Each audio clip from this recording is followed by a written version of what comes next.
So.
Someone said 3 in a row. I can get a haircut now. Yo, shout outs to the Toronto Raptors, man. Yes. Please call in today. Please call in today. The call in link is in the description. I'm going to write it in the chat. I want to hear from you. I want to hear from you more than I want to hear from myself right now because the Toronto Raptors put belt to. Can I swear this early in the podcast? Wait, let me wait for 2 minutes. They put belt to ass to the Milwaukee Bucks. It feels good. It feels good. It feels real good. Armin saying, what a game. Love the playback.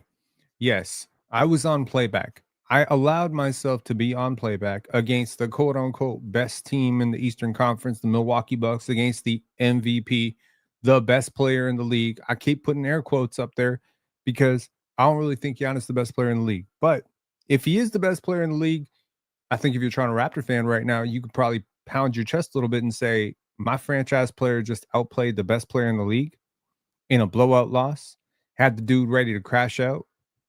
I think that's worth celebrating. I don't think this is the first time Scottie's outplayed Giannis. I don't think this is the first time Giannis has felt a little bit frustrated being guarded by Scottie Barnes. I think honestly, this is one of the best games that I have seen from Scottie. No, it's not a stats thing. It's not, like the three rounds not going to impress you, but the 6 stocks might. The 23 points, the 22, 23. What do you have? 23 points? Do you have 23 points? Hold on, let me just check this out here 1 sec. The 23 points in 27, 28 minutes. That's pretty impressive. The efficiency is pretty impressive. I think Scottie was awesome tonight. I think the Toronto Raptors were awesome tonight. I think Jakob Poeltl finally looked healthy, even though I still think the Raptors were better on the court with Mamu. I think Grady Dick finally hit some shots. I think Emmanuel quickly had a pretty, tough shooting night, but I liked his process a hell of a lot more. I was on playback with the Players' Choice crew, so there's not a lot of film session tonight. So we're just going to have to talk about the game. And we're going to talk about the game where this is a wire-to-wire blowout for the Toronto Raptors. They were up 10 at the end of the first quarter. Let's take a look at what happened in this game. I mean, they outclassed and thoroughly outplayed this team about as well as you can there's the win probability right there. The Bucks were up 6-9. Both teams came out absolutely guns blazing from 3. No one could miss a 3. We're like, are we in for 145? And I said, someone better play some defense. And the Toronto Raptors answered the call on that. Not only did the Bucks start missing some shots, obviously that helped, but I think the Raptors rotated better tonight. I think they had a lot better communication. Their process was a lot better. Scottie was amazing defensively. I think RJ had 2 blocks tonight. I don't remember the last time RJ had 2 blocks. I mean, everyone really got dialed in. Everyone was focused. The offensive process was beautiful. And this was a mature win. Okay. Darko preaches 0-0 basketball. The 0-0 mentality is you start every single quarter as if the score is 0-0, which means when you get up 20 at half, you don't come out in the third quarter and lay an egg and allow the team to get back into it. No, you play professional basketball. It's worth noting the Bucks are on a second night of a back-to-back. They played a pretty hard-fought victory at the buzzer last night. Giannis Antetokounmpo hit a buzzer beater against Pascal Siakam and the Indiana Pacers, sending them into an absolute tail spiral right now. But this Bucks team is just not as good as the Toronto Raptors made them look the last time. Cole Anthony, Ryan Rollins, they did not get it going nearly as much tonight. And I think the Raptors did a much better job of communicating. Their backside rotations were a lot better. Jakob Poeltl again, just Jakob Poeltl looking a little bit healthier, a little bit more mobile helps so much in terms of stabilizing the defense and just him not being a complete liability. There was a stint in the first quarter, beginning of the first quarter, end of the first quarter, middle of the first quarter, where Giannis was on the court and Darko decides to put Scottie on the bench, and then boom, Giannis gets like back-to-back buckets on CMB. But for the most part tonight, we saw Scottie matched up with Giannis. We saw the minutes matched up. Giannis didn't play a hell of a lot of minutes. He ended up with 22 points on 9 for 14. But I think overall, I think the Raptors did a great job of slowing down the guy who's probably right now the leading candidate to win MVP. You know what I mean? Like, this is a good thing. Randolph Phillips, shout outs to our member Randolph Phillips. Also, shout outs to Susan Garrett saying hit the like button. Absolutely hit the like button. Rob, it seems like teams and coaches heard everything you've been saying because they have shown improvement in most of the areas you've highlighted that need improvement on. Well, I don't know, nor do I think, I'm hoping that the coaches are listening to Pensare Basketball for their adjustments, but I think this team is just getting a better look and a better feel for each other. And this is always going to be the case. Now, I'm a very big fan of what RJ Barrett's been doing lately. I'm a huge fan of what Brandon Ingram's been doing. I don't think Brandon Ingram necessarily had to do very much tonight, honestly. This is a blowout win. None of the starters played mega minutes. Not a single starter clipped 31 minutes. Take a look at the box score real quick. Giannis Antetokounmpo, he was -8 tonight. Scottie was a +24. In his 28 minutes, he was a +24, which means the Raptors were +24 on the box score with Scottie Barnes in the game for the 28 minutes he did play. And he was awesome, right? And, Brandon Ingram, he ends up with 13 points, 8 rebounds, again, crashing the glass. I think Scottie, while he did not grab a ton of boards tonight, he only grabbed three rebounds. I think he just did a great job of boxing out, helping out, weak side rotations, picking off passes, pushing in transition, being a table setter sort of for the offense, right? A stabilizing force for the offense, hitting some, very timely jump shots, right? He hit 3 for 5 from 3. So the 3-point shooting continues, right? Darko offered a quote to Josh Lewenberg prior to the game about, what Scottie might look like if the shooting is sustainable. And it was just like, yo, it's scary times for the league. And I think this guy's going to be just way better 4 or 5 years from now. We are watching RJ Barrett level up as a basketball player at the age of 25 in what is like his 7th season. Scottie's in his 5th season right now. You know what I mean? Or is RJ in his 8th season right now? My point is, we've seen LeBron level up parts of his game in his 12th, 15th season, right? The development thing will come. What I appreciated the most about Scottie was the tone setting tonight. He just came out and it was serious. Business is serious. And I mentioned in a previous live that this team goes as he goes. When he starts bitching and complaining about calls, the team starts to lose focus. When he is crisp, when he pushes pace and transition, the team is locked in. When he is locked in defensively, and I don't think he's been great defensively for the most part of this season, this team is better defensively. And I think tonight he showed an incredible amount of poise and leadership. And I think that was amazing. Let's take a look again here. For the Raptors, right? Mamu off the bench, a +28 with 15 points, 7 rebounds. Great to see. Grady Dick finally getting some shots to go down, 3 for 4 from the field, 3 for 4 from 3, and got to the line 6 times. That was awesome. He got a couple points off in garbage time. And Jakob Poeltl finally hit some shots. And it was notable, very notable, that Ochai Agbaji was missing from the major rotation, like from the key rotation. Ochai Agbaji has been borderline 6th to 7th guy off the bench for this team the entire season, but he has been shooting 9% from 3. And I think Darko has just had just about enough at this point. And it's just like, okay, we're going to see what happens when you're not out there. And limited sample size, but right now, you blew out one of the best teams in the Eastern Conference so far by 28 points. And I think what was the most impressive about this game is just how dominant the win was and how assured the win was. This game was absolutely over in the second quarter. There's no chance you were going to convince me that the Bucks were going to make some miraculous comeback. No, the Raptors were business-minded. They were absolutely serious in their approach. Every player who touched the court had that mentality, that professional mentality of we're not going to let you. We're going to be a professional team. We're going on a long road trip here. This is a win we got to get. We are at home. The Raptors, who had not won at home prior to the game against Memphis, have now won 2 straight at home. The Raptors are winners of 3 straight, including their win against Atlanta. They have been pretty good against the Eastern Conference, which is good because especially if you are a team like the Toronto Raptors that is hoping to be a playoff team, or at worst a play-in team. I don't think the Raptors are going to be a play-in team. I think the Raptors are going to be a playoff team. But if you are a team that is hoping to be a playoff team, yeah, it matters that you add a loss to the Bucks because this might be the team that is competing with you for the 6th seed, right? So look, we've had a lot of surprises in the Eastern Conference so far. We've had the Chicago Bulls who started out 5-0. We've had the Milwaukee Bucks who started out 5-2. I don't necessarily think October and November hoops count for very much, right? This is a time when teams are feeling each other out. Scouting reports are still being done. We have no idea what a Ryan Rollins and Giannis Antetokounmpo pick and roll is. But I assure you, after seeing it a couple times, you will figure it out. And this is the temptation, if you're a Toronto Raptor fan, is do you buy into the hype? Do you buy into the small sample? Do you buy into the potential of this team? Because right now, this team is exceeding the wildest expectations offensively. They are top 10 in many, many offensive metrics, and they have not gotten great shooting performances from their typical shooters. They are getting tour date performances from Emmanuel Quickley so far. I don't think this is the best this team can play, y'all. I hate to tell you this. I think this team can be better. I think they can be a lot better. I projected this team to be close to a 50-win team in preseason, and people said I was insane.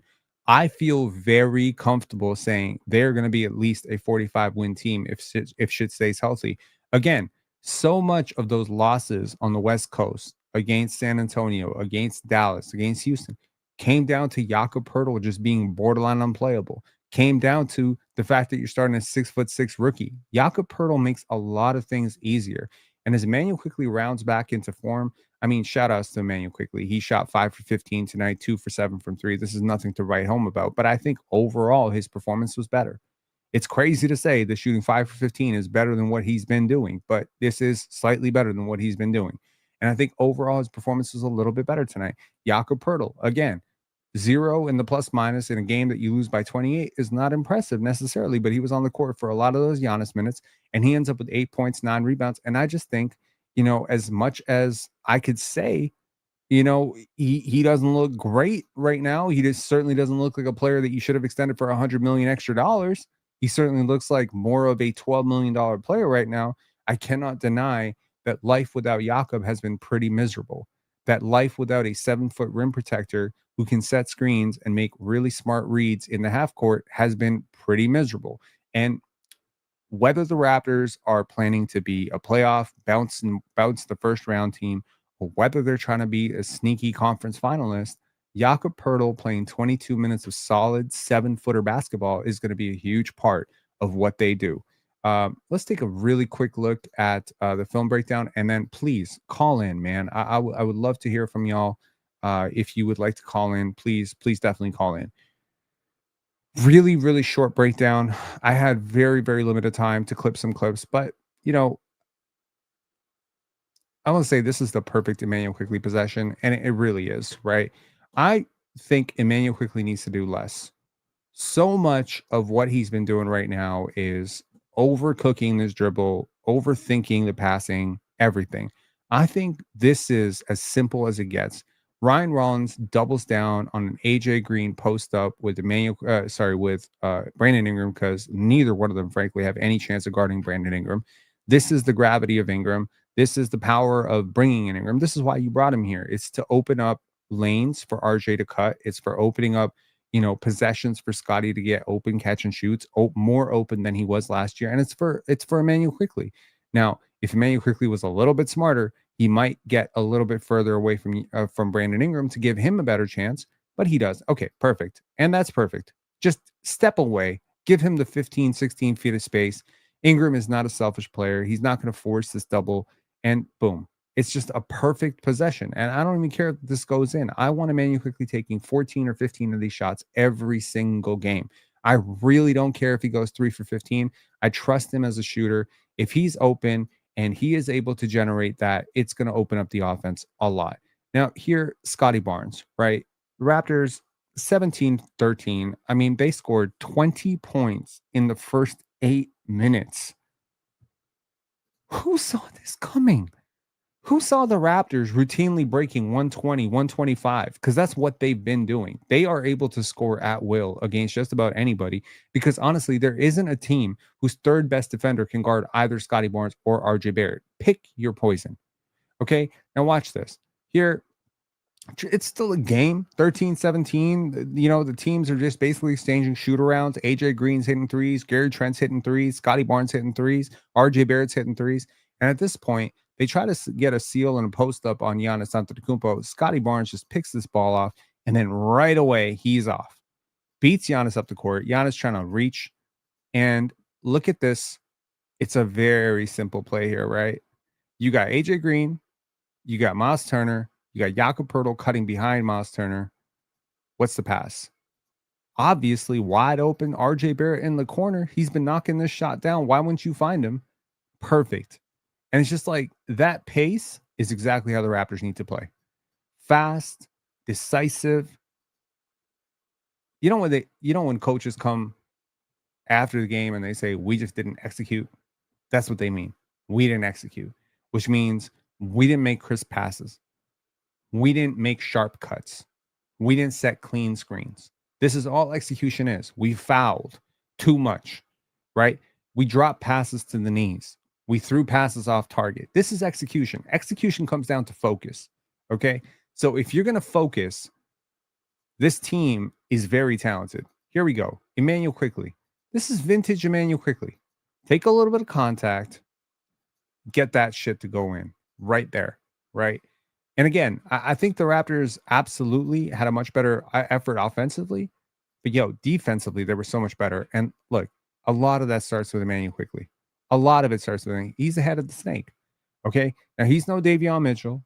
And in terms of persistence on the perimeter, he's no Chucky Hepburn, he's no Elijah Martin, and he's certainly no Jacoby Walter, and he's no Davion Mitchell, and he is no Jamal Shed. But he can participate with that 6'9" wingspan. He can participate. Just be solid. Just be solid. Now here you got a bigger playmaker. You got RJ Barrett behind you. You could take a little bit of a risk here. And here, Kyle Kuzma just drops this. But why does he drop it? He drops it because of the pressure, right? And RJ Barrett is right there. In case you mess up, boom, I got your back. This is how every trap defense has to work with contingency plans. You cannot just trap willy-nilly with no help on the backside because then you're just giving up wide open cuts to the basket. No, here you trap with a plan. And here, Jacoby Walter, and then boom, get up the court, man. Boom. So again, turning defense into offense. And I say, it's great to see Jacoby hit one, right? It truly is. It's nice. It's a sight for sore eyes to see Jacoby hit one. He has been on a real cold streak, but I will remind you, he was in a very, very mega cold streak to the 6 games to start last season too. I'll remind you, he kind of started this one out cold as well. He started this season out cold as well. Maybe this is just a Jacoby thing. He just starts out seasons a little bit cold, and then he gets really hot. Boom. Great pass from Emmanuel quickly. Nothing complicated. I promise you, 3 games ago, he's forcing this. He's forcing this. But here, look at how much attention you have taken in. You got Bobby Portis, completely honed in on you. You got AJ Green. You got Cole Anthony ignoring his man in the corner. And here, look at how he doesn't project this pass at all. And that's what gives Jacoby this clean look over the shorter defender. And that's just perfect. That's good point guard play. Shout outs to Emmanuel quickly. Certainly spent a lot of time dissecting his game. And I think this, credit where credit is due. He played well tonight. Here, Scottie Barnes. Just perfect. Perfect basketball, man. Unfortunately, this is not going to convert, but it is like one of the plays of the game. Drops Miles Turner. Draws Giannis. And has the presence of mind without any projection. Look how like this complete like no look. Perfect pass here. Unfortunately, Miles Turner is going to get away with a hand on the chest on Colin Murray Boyles. This is a foul. 100%. You cannot shoot a shooter midair like this. You cannot hit a shooter like this. This should be a foul. And when Colin Murray Boyles establishes himself in the league, maybe he will get a foul. Maybe once he becomes more of a vet, he'll learn how to exaggerate this. He'll flail on the ground and fall over like he got shot. But right now, he doesn't exaggerate the contact. The refs miss it because the ref has, a blind eye to this. Unfortunately, the ref is behind Colin Murray Boyles, so he can't really see the contact on the chest. And so, unfortunately, Colin Murray Boyles airballs this perfect pass from Scottie Barnes. But this is a great pass. I told you, I don't stress makes and misses. I could give a shit less. I don't care about makes and misses. Okay? I do care about this one, though. Here we go. This is, again, the Raptors are teetering on the edge of a blowout right now, right? You got 58-45. You are teetering on the edge of putting the foot down. Or maybe you are teetering on the edge of putting your foot up their ass right now. And you gotta be solid to close quarters. I will tell you one thing. The most frustrating thing about the Raptors so far up until this game is they have been horrible closing quarters. This is a team that loses focus at the end of half.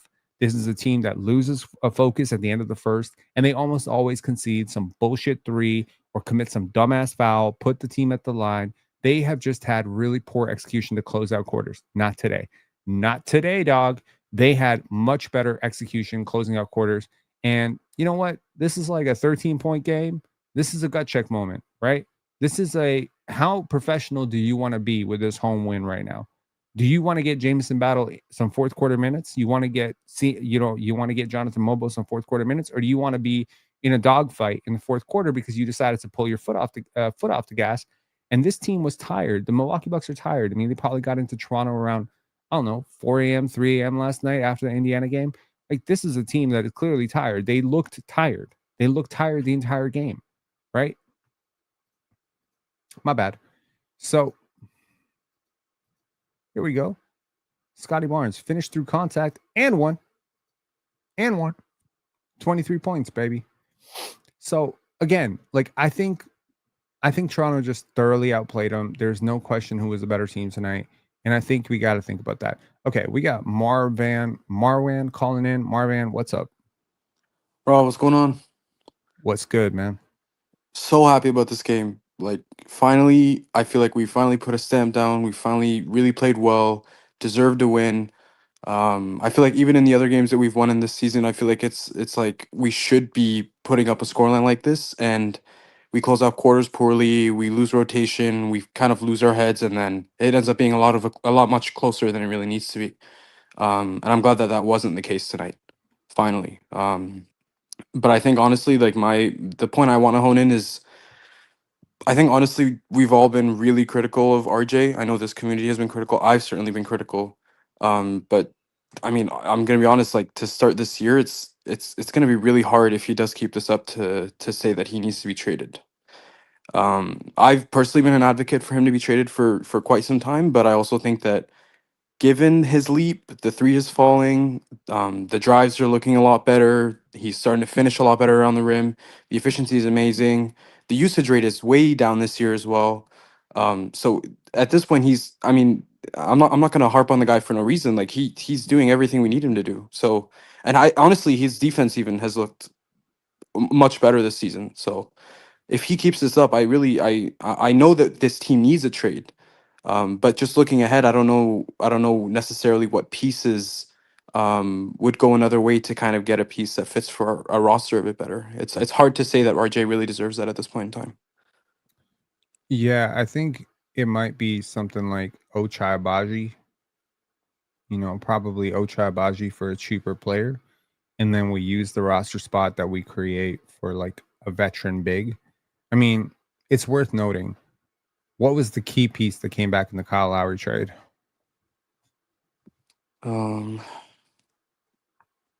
What Precious Achua and Goran what was it? Dragic. Goran Oh, Dragic Goran was Dragic, right? but Yeah. Goran Dragic was a negative asset at that point because he was overpaid and kind of over the hill.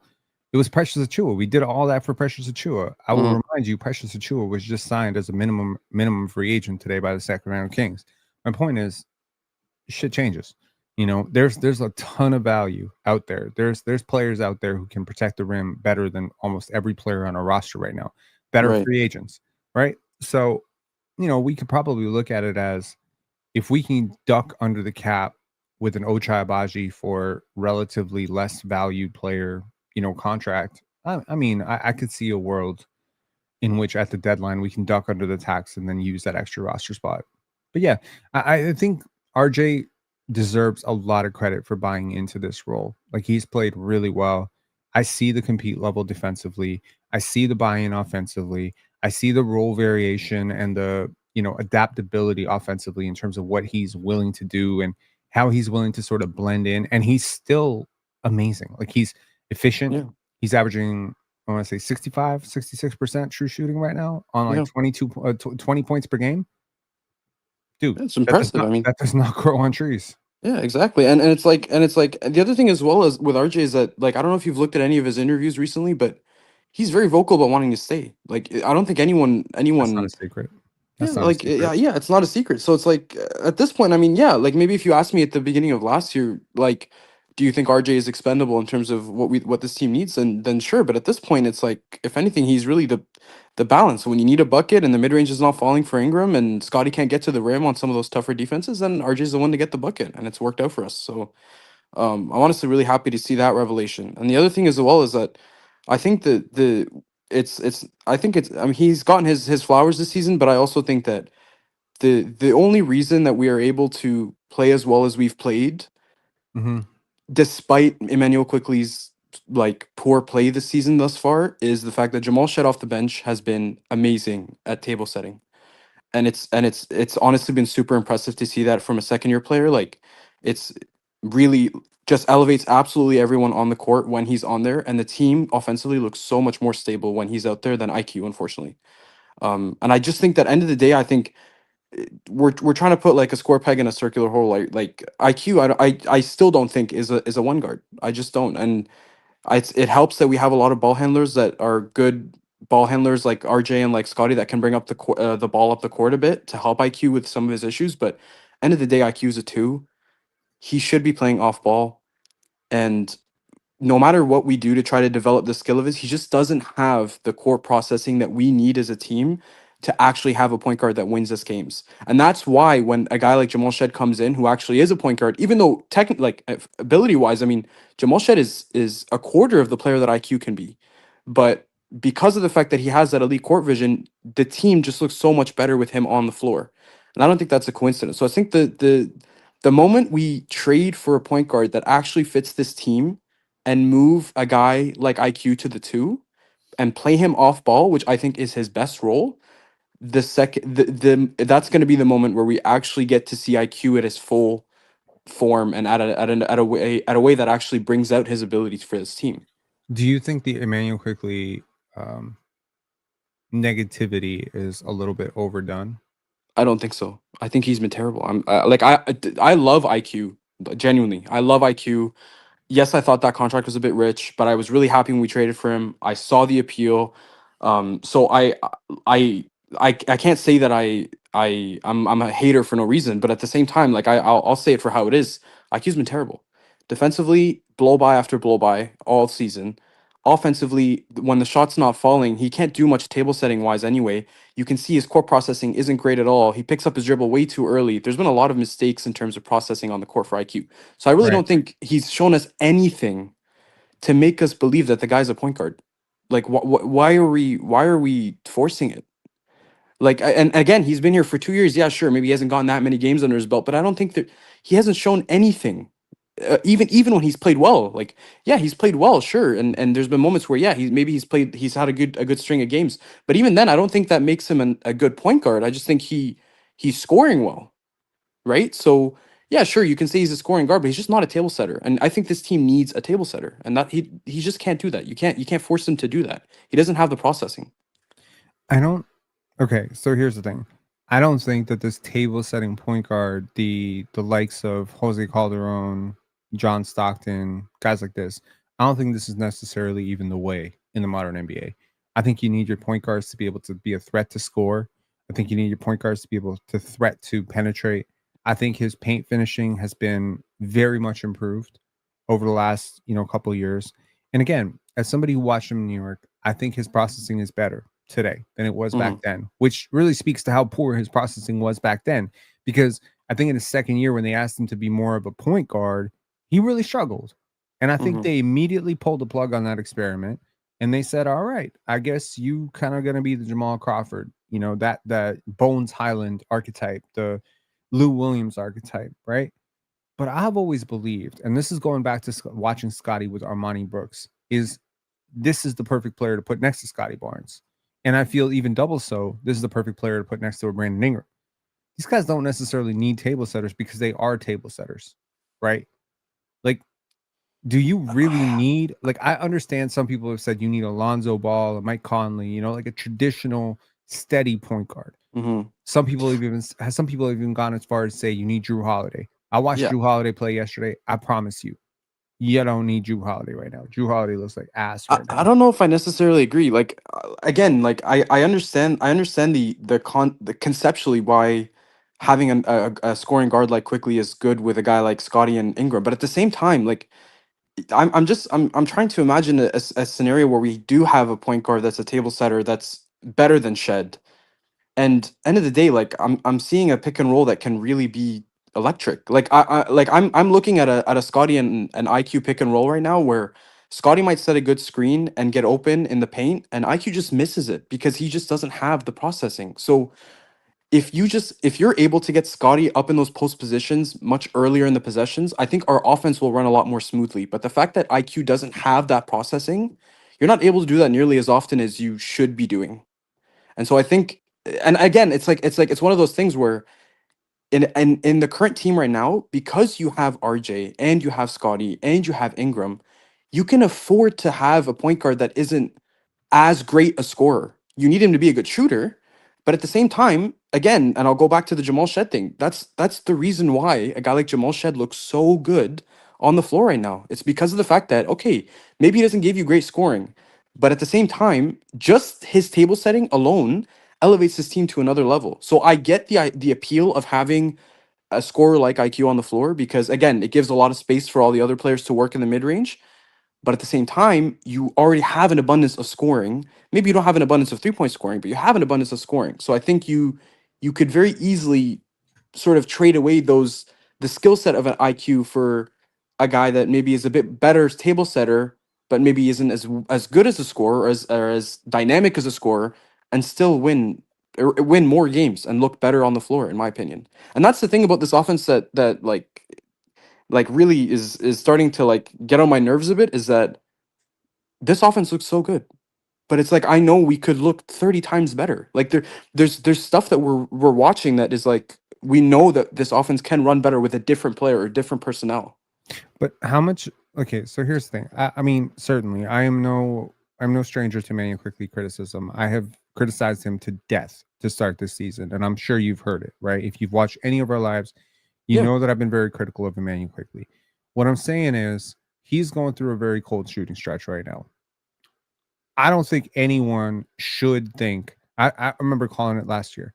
I don't think he's a better passer than Scottie Barnes. I don't think he's a better passer than RJ Barrett. So in terms of playmaking and advanced reads and all that stuff, I don't think he got it. right. I cannot deny that the defense picks him up higher than anyone else on this team. That is very important to me because it creates the angles that I need. I also can't deny that he didn't turn the ball over very much last year. That he had a solid 3-to-1 assist to turnover ratio, which is better than a lot of lead initiators, including guys like Cade Cunningham. I also can't deny that he shot 38% on pull-up threes last year, which is something that nobody else on this team really can do sustainably. And I also can't deny that he seems to have really settled into this fourth option role. Again, I don't think you need a Rajon Rondo type on this team. I don't think you need a Ricky Rubio type. I don't think you need a guy who sucks up a lot of possessions and sets everybody up like a Jamal Shed necessarily. I think what you need is a guy who pressures the defense and creates wider angles for your big wings to actually attack. I think you need a guy who buys into this idea of himself as a movement shooter and is able to set screens for his big wings and then quickly dart to the corner, thus parting the seas and allowing wider angles.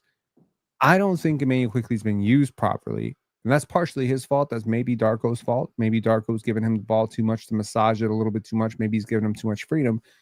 I still think Emmanuel Quick is a really good player, though. Like, I feel like he's a I really good player. Like, I agree. I can't I get. just think it's not the role for him. Like I agree. I think Emmanuel Quickly is a great player, but I think Emmanuel Quickly is a point guard? No. Do I think Emmanuel Quickly is a two guard that can score in like a microwave scorer? Yes. I think end of the day we've tried this. We end of the day we gave Emmanuel Quickly this money Mhm. on the assumption that he would be the point guard, that he would improve his table setting, he would improve his court vision, he would get to a point where he can be the table setter for the team. His defense and point of attack defense would improve, and an optimized version of Emmanuel Quickly at that on those points. Absolutely, I absolutely am with you. I agree. Is an absolute point guard that would elevate this team to another level. But it's like, and at some point, you have to look at the end product. Like, do I really think at this point in his career that Emmanuel Quickly is going to take some massive jump and leap and become some crazy point of attack defender and become a much better shooter and become a much better table setter? No, I'm just being Um, realistic. I mean, I think it's worth saying that he was a pretty good defender in New York. But I think he's been very lackluster as a Raptor Fair to overall. say. Fair to say. So and again, I go back to the Jamal Shed thing. You see, the reason why I'm saying this is, and part of my argument is that this is a guy that's making $35 million a year. This isn't a guy that's on a minimum contract or a guy on a rookie deal. Like we're the value that we're getting out of Emmanuel Quickly based on the contract that we've given him right now is honestly equivalent to a guy like Jamal Shed on a rookie deal and probably some guys on a free agent list. Like I don't think that Emmanuel Quickly gives this team right now more than any other $10 million point guard in the league. Like I'm gonna be honest, I don't think a guy like Malik Beasley could do can't do what Emmanuel Quickly is doing right now. Malik Beasley's not a point guard. Exactly. Um, Cole Anthony or Emmanuel Quickly? Because Cole Anthony is exactly the player you're describing. He's a $12 to $13 million point guard. Would you But rather have I Cole think the Anthony reason or Emmanuel Quickly? the issue with Cole Anthony is that the shooting is not good. I think if he was a better shooter, hypothetically, then maybe I would be okay with it. But I also you got to consider that like Cole Anthony is a much better driver of the basketball than Emmanuel Quickly and finishes at the rim probably better than Emmanuel Quickly. He does not. Does he not? No, Emmanuel Quickly has been amazing finishing at the rim. That's what I'm trying to say. Are we being fair to Emmanuel Quickly? That's what I'm trying to say.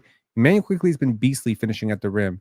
Prior to that last game that he played against, I think it was Memphis, or it might have Mhm. been Houston. There's one game where he was terrible. He shot 2 for 9. That's the one game which is the outlier, right? Like, again, I look, you've I don't how long have you been listening to Pensar Basketball? Just curious. 3 4 years now. Okay, you've heard me rip Fred. You've heard, Absolutely, and I agreed with you all okay, through throughout all of it. and you've heard me rip Dennis Schroeder, and you've heard me rip Davion Mitchell's limitations. Absolutely. I am very very plugged into what a point guard is supposed to do, and with Emmanuel Quickly, I would caution and just say, be patient. Be patient. I think he's going to turn it around. I feel like he has the skill set, and he doesn't have the vision. The game hasn't slowed down for him yet, and that's crazy to say. He's 26 years old. Hmm. His decision making is not perfect, but But some of the stuff that he did today is very replicable. Like he and RJ have a very similar problem, which is neither one of them have a jump shot that is scalable to pull up jump shooting contested. mhm. Like Ingram can get his shot off in a phone booth. I always say these are phone booth scorers, right? Shea Gilgeous-Alexander, phone booth scorer. Brandon Ingram, phone booth scorer. What does that mean? Means I grab the ball, you crowd my dribble, I take 2 dribbles, you're still on my hip, I can still get that shot off. Mhm. RJ's shooting form, does not allow for that to happen. With RJ, it's all catch and shoot or at the rim. And he's gotten really good at those 2 things. There's a limitation there, though. Quickly is a similar thing to RJ, where it's not ever going to be cook off the dribble, fade away, jump shot. That's really not his game. His shot form is not designed for that game. Like sometimes your shooting form can become a major limitation. Your size can become a major limitation. I wish Fred VanVleet could have figured this out at some point. He wasn't great at that either. You Mm-hmm. know, contested middies and stuff. Pascal wasn't great at it either for the most part of his Toronto, you know, first option, you know, stints of Pascal. He wasn't the greatest at it either. Ingram is a different animal. Ingram is very, very good at it. You know, Scottie retains some potential to do it because of his size, and you know, he's got like these very, very mega strides, right? Like Mm-hmm. we've seen Scottie like get pull up jump shots over two defenders. We've seen him pull out fadeaways against late contests. So Mars Talk Sports, thank you very much. I was very wrong about the Raptors. Yes, you were. Little viral clip of Mars Talk Sports saying the Raptors are trash. Thank you very much. You should listen to Pensare Basketball a little bit more. No, I literally called that a takeout, and I said this an L take. I think the Raptors are going to be perfectly fine, and I think I agree. and I think Emmanuel quickly, you know, look, I empathize, man. Like honestly, like he has one of the hardest roles. Number one, his center is not healthy. That's his screen and roll partner. Mm-hmm. He and Jakob had incredible synergy last year, right? Right. Awesome synergy. And he has not had a serviceable guy to set screens for him pretty much the entire year. Now, is a lot of his struggles self-induced? Hell yeah. He's taking dumb shots. He's gambling defensively. He's not really in position a lot. Mm-hmm. He's had a lot of tough finishes. He's got a little bit of tunnel vision. His passes are off target consistently. But yo, like this is what the coaching staff is asking him to do. They're asking him to be a table setter. They're asking him to be a dynamic handler. They're asking him to drive to the rim as much as I can, Mm-hmm. as much as he can. So I think from what I've seen from his skill work, from what I understand about his process, is this is a guy that you want to buy long on. I hope so. I try, like there would be Yeah. no one in Toronto's like Raptor space that will be more happy for Emmanuel Quickly's ascension than me. Like I will be thrilled because I really do like the guy, but I just again I just don't think that he will ever become a point guard. And again, like maybe I he don't think becomes he a good needs to be secondary one. ball handler and a secondary passing Is option. Cason Wallace a point guard? No. No, he's not. He's an off guard who defends, and that is valuable, right? Like Correct, but I also think Cason Wallace is elite in that end. I don't think Emmanuel Quickly is Kaysen elite. is a far more elite defender, but Emmanuel quickly has elite trends. What I'm saying is sometimes the trend on a player, like again, this is called evolution and learning. I was very, very, very critical of Fred VanVleet. Hmm. I have learned to appreciate Fred VanVleet a lot since he's been in Houston because I've watched him not on my team. And I can just watch him as a basketball player and I can appreciate his intelligence. But when he was here, I couldn't appreciate his intelligence. I just hated his ego. I Hmm. hated his pressers. I hated how often he dominated possessions. I hated how he wouldn't pass to Scottie Barnes and Pascal when they were open. I hated how often he froze out Gary and OG from the offense. He just drove me insane. But the truth is, I just honed in. It became like tunnel vision on the negatives of this player. So what I'm asking is, can we as a Raptor fan base, admittedly, we can all agree that Emmanuel Quickly is struggling mega, mega, mega. The numbers say it. The eye test says it. He has not had a good start to the season. Can we also, however, acknowledge that the Raptors are not absolutely on crack for trading for him? That Sam Vecini, who once said when the Raptors, I mean, Sam's, you know, I've had my gripes with Sam. I've had my run-ins with Sam. Sam and I have Hmm. gone back and forth a couple times. We don't agree on everything. We certainly did not agree that Scottie Barnes was a zero-level scorer. So L Sam Vecini for that. But Hmm. Sam Vecini, when the Raptors traded for Emmanuel Quickly and RJ Barrett, said IQ is the best player in this deal, better than OG. Like, Yeah, like there and I is and a I saw it too at that point. Like, vision. There's a yeah, vision. Now, I don't think he's better than OG. I've never thought he's better than OG. I've never thought that. But I think there is a vision, and I'm sure as hell would have liked him a lot more at 20 million than 30 million. I'll tell you that, and a lot more at 30 million than 32 million. So absolutely. we can agree that he's overpaid, and I think a lot of Raptor fans are hung up on the fact that he's overpaid and he's not a point guard. Okay, he's overpaid and he's not a point guard. Jakob Poeltl is overpaid and he's not a great rim protector. Correct. And I think his Okay, rim defense has been worse this year. Which I also let me clarify. it's I don't been think worse Jakob should last be. year. It's been worse the year before. It's been on a steady decline for 4 years. Yeah, I don't think he's absolutely. been an elite rim protector for 4 years. So we get so bogged down on, okay, like Jakob used to drive me insane because he was a point of like decision making in the Raptors organization that cost us Wemby in my mind. Hmm. Cost us Fred walking for free for nothing, cost us a first round pick, which could have subsequently turned into Matas Buzelis or Donovan Clingan or someone really good, right? All those things went out the door for Jakob.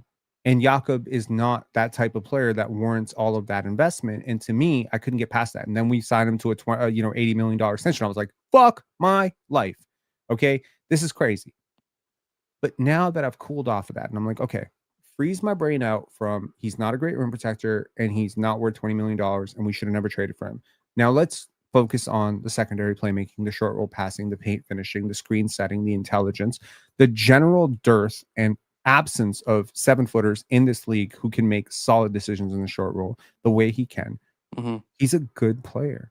Yeah, Is absolutely. he worth what we traded for him? No. Is he worth what we paid him? No. And the same thing could be said for Emmanuel Quickly. Is he worth OG Anunoby? If you could do that trade again, would you probably keep OG if OG was willing to stick around? Sure. I guess maybe you would, but I mean, on the same side, you're saying RJ Barrett's amazing, so maybe you don't trade. But what I'm saying is, for all of what Emmanuel Quickly is not, let's not forget that he is also a lot of things. He is not turnover prone. He is relatively efficient as a jump shooter, as a pull-up jump shooter, and I think he's an okay defender. Yeah. Honestly, I think the jump shot will come around. Like I don't think anyone in the Raptor space really thinks that this will be a continual thing. It will come around, and I think when it does, a lot of things will open up for him, and he probably will be devoid of a lot of the criticisms we're making now. I think it's a lot easier for us on paper to look at the box score and watch his misses and say, this is a terrible start, this is so and so, this is so and so. But end of the day, the jumper will fall, and it won't seem nearly as bad as it will. I just think that, again, just not a point guard, so maybe we would look, in my opinion, maybe we can look to consolidate some of our assets for perhaps a point guard, even if it's someone that comes off the bench. How I would don't know. I mean, if I wanted to trade Emmanuel Quickly, I wouldn't even trade him for a point guard. I would trade him for like a rim a different. protector. No, I would trade him for Malik Monk. Like, I would trade him for a solid playmaking guard. I don't care about this point guard moniker. I already believe that Scottie and BI are point guard adjacent players, right? Like, again, you don't, like, again, did Michael Jordan need a prototypical point guard? Nope. No. He had Ron Harper. He's not anyone's definition of a prototypical point guard. He's not John Stockton. Did Kobe Bryant have a prototypical point guard? No. Did Allen Iverson have a prototypical point guard? No, because when you have the ball, as much as some of these guys do, as much as BI and Scottie should control possessions, you really don't need a great point guard. What you need is a great outlet valve. What you need is a great shooter. What you need is a great movement shooter. And I think, again, for everything Emmanuel Quickly is not, he is a lot of good things. And you know what? From what I understand about him, and I've talked to a couple of people close to the team over the last couple of years, about him. They say he's a great dude. He's a great energy guy in the locker room. He's, very positive. He encourages guys. He coaches guys up behind him. He's not selfish. So, like, I feel like Emmanuel Quickly getting a really bad rap right now. I don't want to participate in it personally because I have faith that this guy's going to turn it around at some point. And while when we were 1-4, I think we were 1-4. I think a lot of people were like really tearing him down, right? Because it's like when you're 1-4, you need a scapegoat, and he was a very easy scapegoat because he was shooting fucking tour dates from the field. Yeah. But I think right now that we're 4-4, hopefully we as Raptor fans can just, give him a little bit of energy. Because if you remember Emmanuel Quickly when he first got here and he hit those first few threes and he was skipping, he was playing well.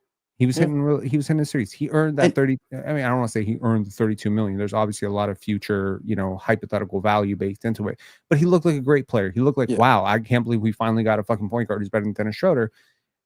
I think that we as Raptor fans are probably, given how many accounts he's blocked on Twitter and all that stuff, I think we're also making him a little bit tight right now too. Yeah, absolutely. And I So, think that hurts. That hurts particularly IQ because I think he's someone who really thrives off energy, like, for sure. and He seems positivity. like So I think I agree with what you're saying. Like, yeah, so like honestly, if you're a Raptor fan who intends to, I mean, the Raptors are going on the road right now, so good for Emmanuel Quickly. Get away from Toronto for a little bit. Get away from the trolls. Get away from all those people saying $32 million for a bum like Quickly. Get away from those people for a second. Go on the road, bomb to your teammates. But like I think struggles can make bonds stronger. Or like right now, Emmanuel Quickly struggling. I hope his teammates are there to pick up his, pick him up. I hope his coaches are there to pick him up right now. And Hmm. these moments can strengthen people, right? When a guy goes through a cold shooting streak and you still see that the coach believes in you, that can be something that pays back later. Yeah. So I am praying right now because, I'll tell you this.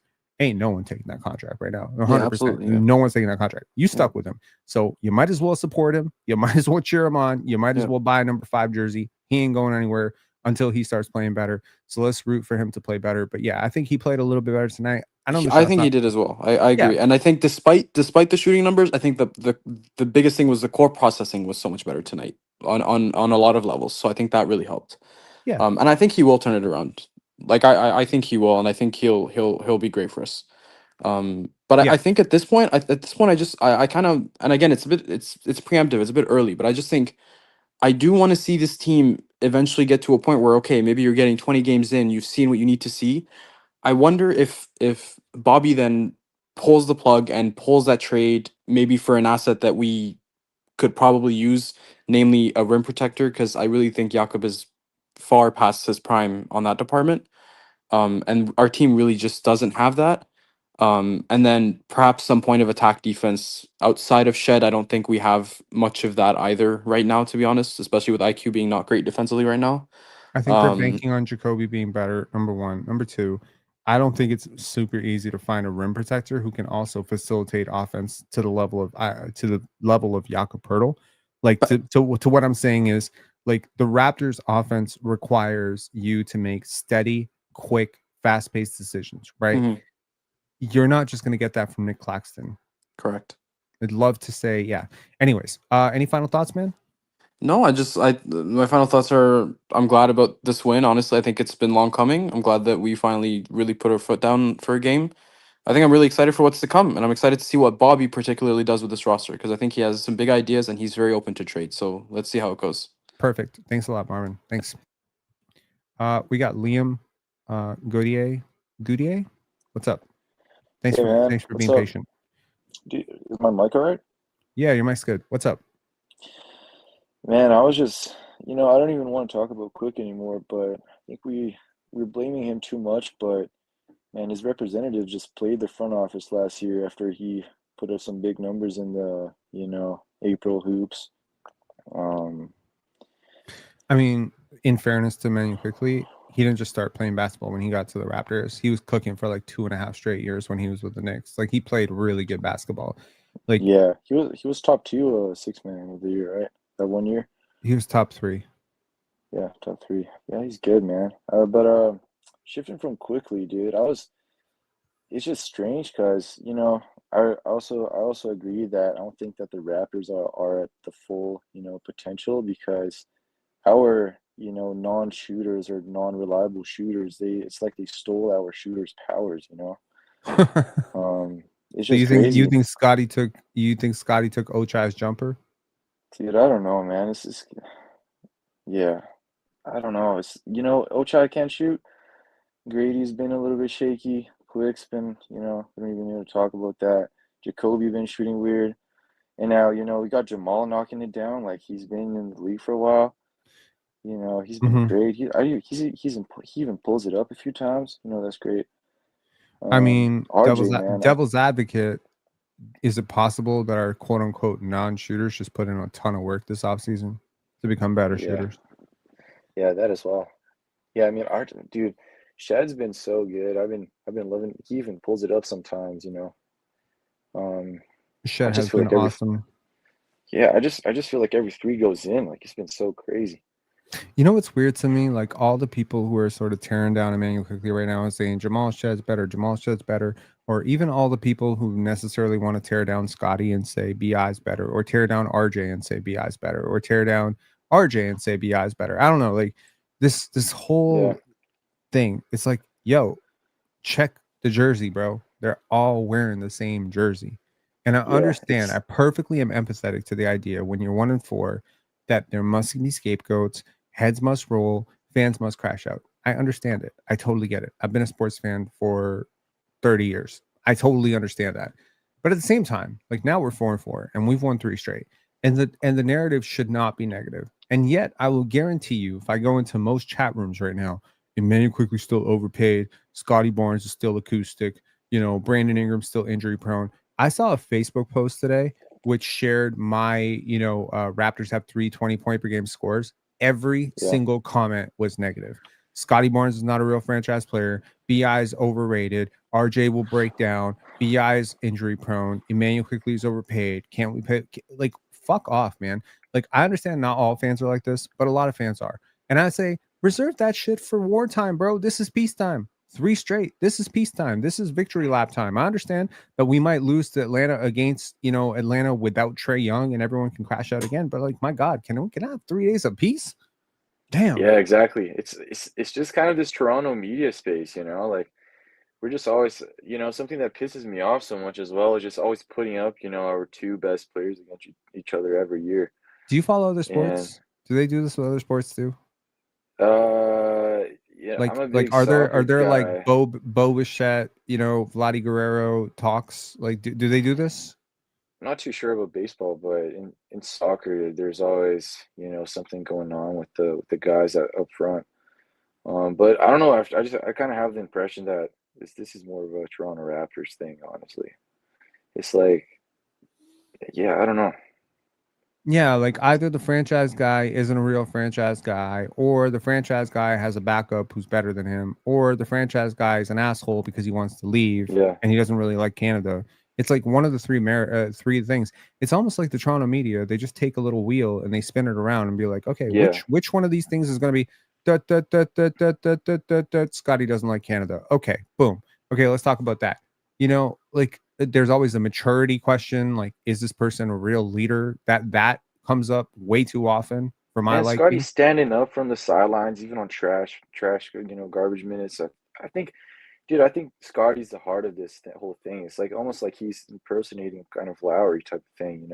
I do really believe in this, but he's a really emotional guy, so people might try to make something up with his mortar or something like that, but he just looks like the dad of this team, and people who think that BI is, bringing, I don't know, he's more of a vet, sort of.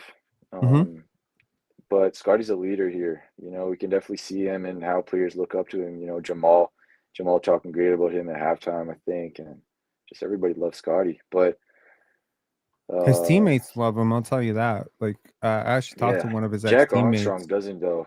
I Yeah, can't handle and I don't know Jack what the fuck anymore, dude. Jack's problem is, but like I talked to Yeah, one of Scotty's ex teammates, from a couple of years ago, and he was just like, man, he came in after a loss and he just gave us all hugs and he made us laugh and we were all down as fuck. And then after he was starting to be goofy and I didn't understand why the hell this guy was doing it at the time, but then I felt way better after. And it was just like, there's so many stories about Scotty, like when he was at Florida State, he used to come out, they used to do breakfast at Florida State, and he used to come out and give all his coaches like a big hug before, in the morning.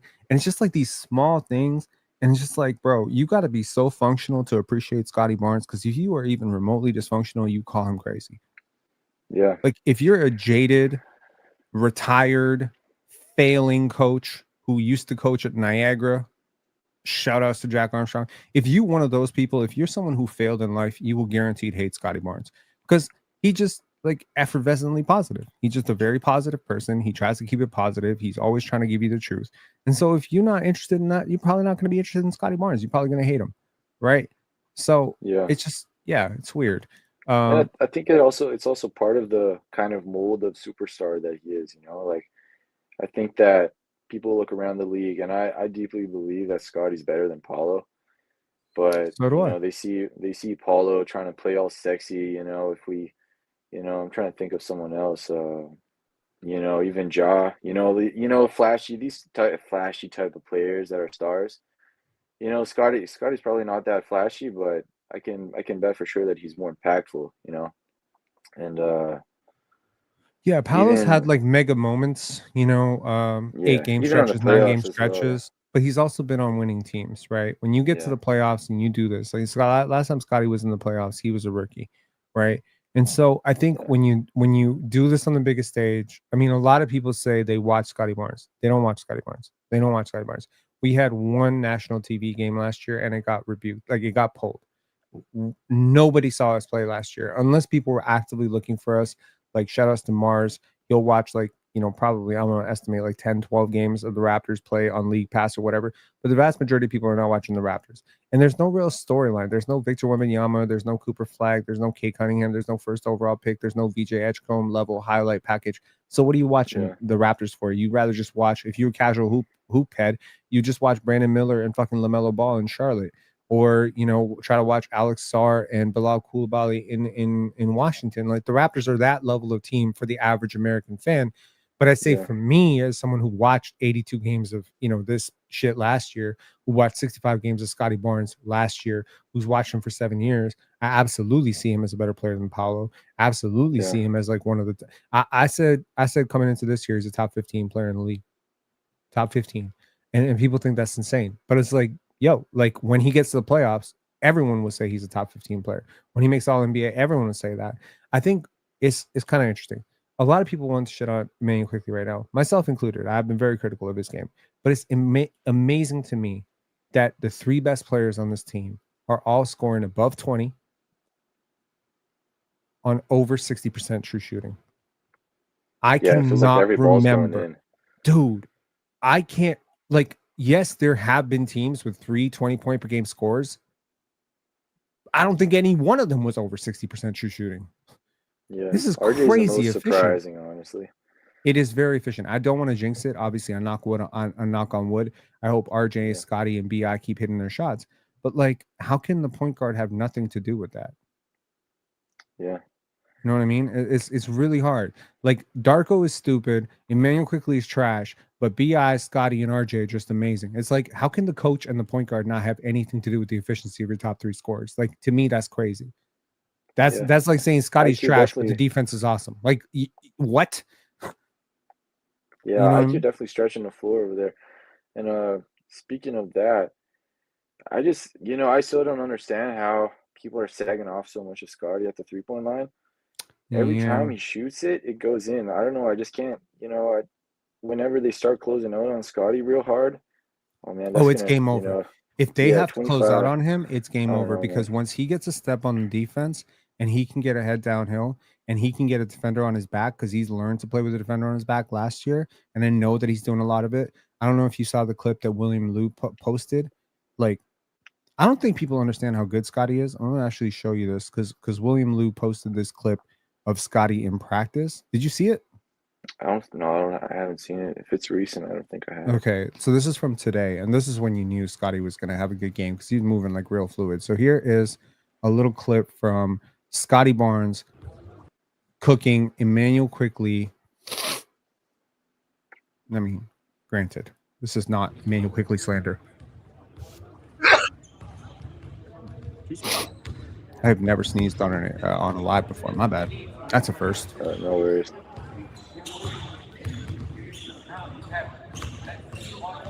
Boom. Garrett Temple. Oh, yeah. Nice little turnaround there.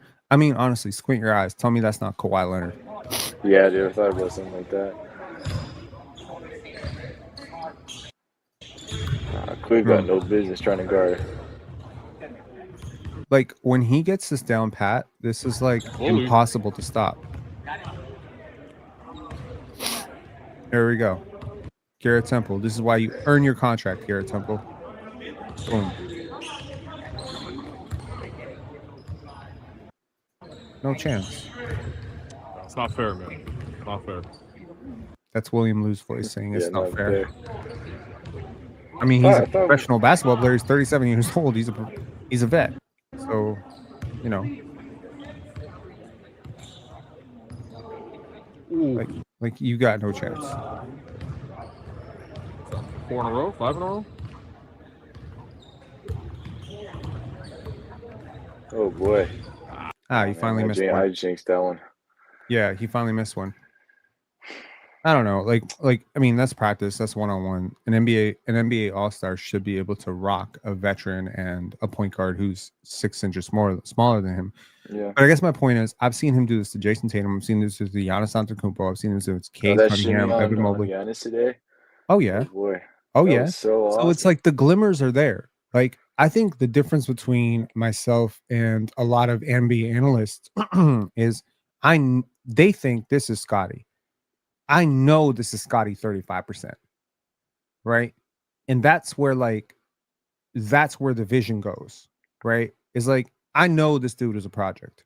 I understand that. I can see his handle, I can see his jumper, I can see the looseness of his game, I can see the clunky footwork. I see all of it.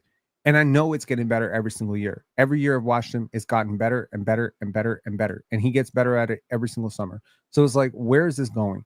Well, where this is going is, this is a guy who can guard Giannis, guard Steph on one end, bully Giannis offensively to the rim on the other end, and is getting way, way better with his craft and finishes and timing and pacing and handle. Yeah, he just keeps on adding more. Exactly. And it's like, if you want to get anywhere on the basketball court, you need to have a handle. You need to, like, this is going back to high school. You need to be able to navigate. Like, if you want to get through a tight space, your handle got to be a little bit tight. Your handle gets you there. Yeah. So it's like, so often Scottie will pick up his handle because he's not comfortable dribbling in tight spaces, or he will probably dribble wide and maybe dribble a little bit high just because he's not comfortable getting a little bit low. And it's just like, sometimes he'll try to do a finish, but then he'll be looking at the ball and thinking about it too much and he'll fuck it up. So it's just, it's all not natural. The difference is, like, with someone like Brandon Ingram, it's like, this is second nature. Brandon Ingram dribbles the basketball like, I don't know, people drink water. It's like an extension of his hand. It's so fluid. It's so fluid. But the It's almost like a fluidity song, is what on makes rhythm. Ingram so unstoppable, because you cannot project his movement based on one movement. The second movement of the first movement is never projectable. With Ingram, it could be hard dribble right, pull up. But the hard dribble right doesn't project the pull up. It could be also a hard dribble right to go behind the back left and step back. There's always that dance between offense and defense, where the more fluid and balanced the offensive player, the best example of this is obviously Shai Gilgeous-Alexander in the league right now. He's the best at it, right? There's no rhythm or predictability to his movements. There's nothing about one thing that projects that the next thing will necessitate that thing, which will, it's not paint by numbers. Scottie is paint by numbers offensively right now. I can tell you from how he picks up a dribble what his move is going to be. Okay. Yeah, facts. Brian's saying 13% right now, Oak Tree. Yo, what are we doing, Brian? What are we doing right now? Okay, this is Scottie's trader, by the way. How are we going backwards? Didn't we say 25%? Didn't we say 25% like a year ago? How are we going backwards? Anyways, my point is, like, it doesn't stitch together, but then you have like a quarter where it does, like where it does come together, and it's just like, oh shit, the league is in trouble. You know what I mean? And you can also kind of see when, you can also see when he thinks, when he gets the board and he's like, dude, I'm gonna attack right now. Sorry, I'm dying laughing. First of all, because I had 2 glasses of wine with the playback. Second, for this answer right here, because his ceiling got higher. So we thought we were building the Eiffel Tower. Find out we building Burj Khalifa here. My bad, Brian. You the man, though. Dude, if we end up winning a ton of games this year, I think that the All NBA bias type of stuff is, it's only going to happen if we win the games. Yeah. I mean, the All NBA shit can come. Like, I mean, K got All NBA last year for what, winning 44, 45 wins. I think All NBA is about a story, right? The story is the Raptors won 30 games last year. Scottie Barnes is the best player. If they win 45 games this year, he got it. Yeah. And I mean, he's also giving you all that defense, right? This is back-to-back games. Hold on. I got a stat for you. This might blow your mind. Brian, I hope you're still listening, because this is a crazy stat. I want you to share it with Scottie, because this is kind of crazy. 15 points, 10 rebounds, 5 assists, 5 blocks. Scottie Barnes is the only player in NBA history to hit that mark. Sorry, the only player in Raptors history to hit that mark 3 times. 3.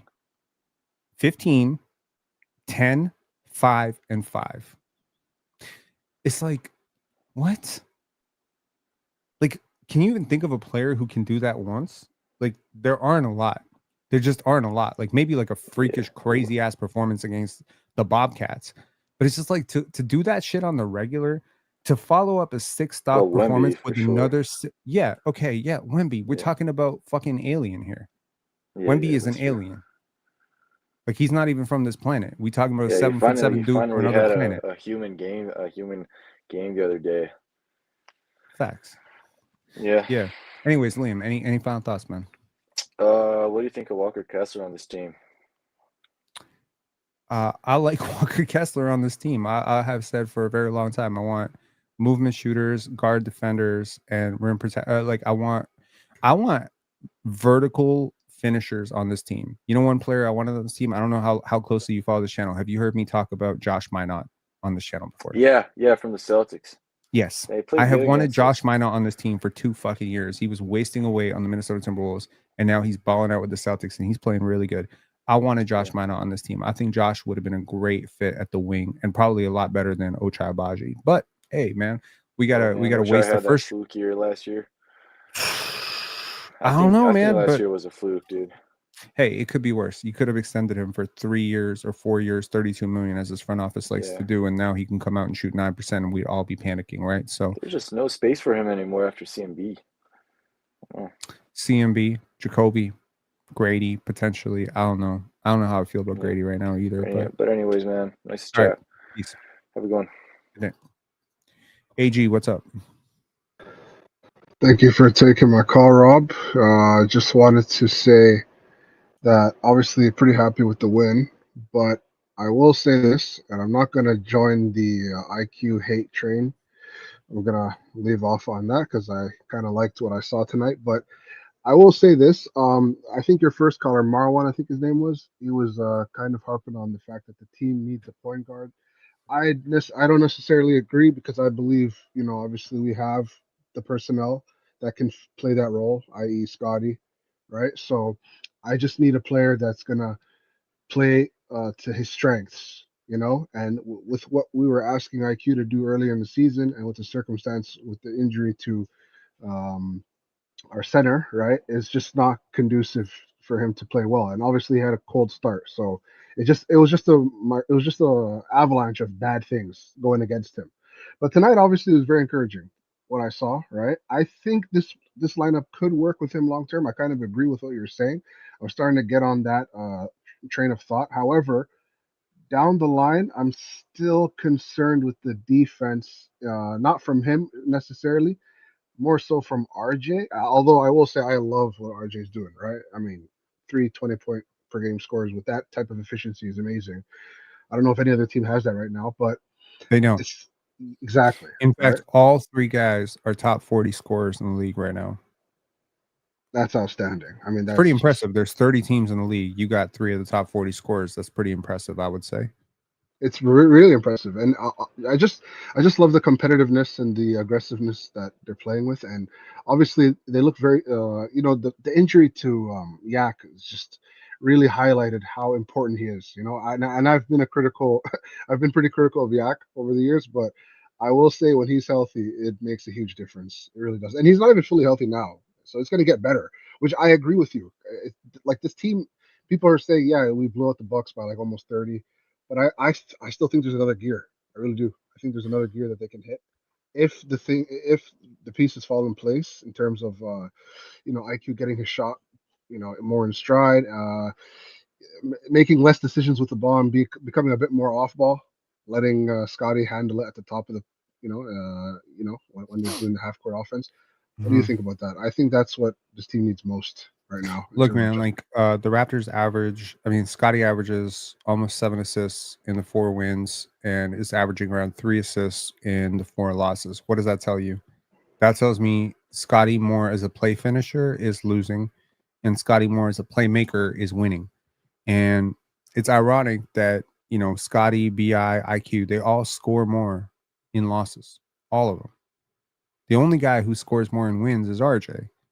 So it's like, there's got to be like roles, there's like, I was thinking about doing a video on this. What is the winning formula for the Raptors, right? Scottie quarterbacks the defense is a major part of it. Major part of it. Scottie got to be dialed in defensively. Like I don't know what his box minus tonight is, but I'm going to estimate it's around 10, just from what I saw. My guess would be 10. He is around 7 or 8 box minus in our wins. and 0.3 in our losses. And almost 80% of that comes down to defense and efficiency and intensity and rebounding. Like this is all mentality. This is his mental. He can do that whenever he wants. He can shut down anybody he wants. He was getting boxed out by fucking point guards like earlier in the season. He's getting guys coming over. He's losing focus defensively.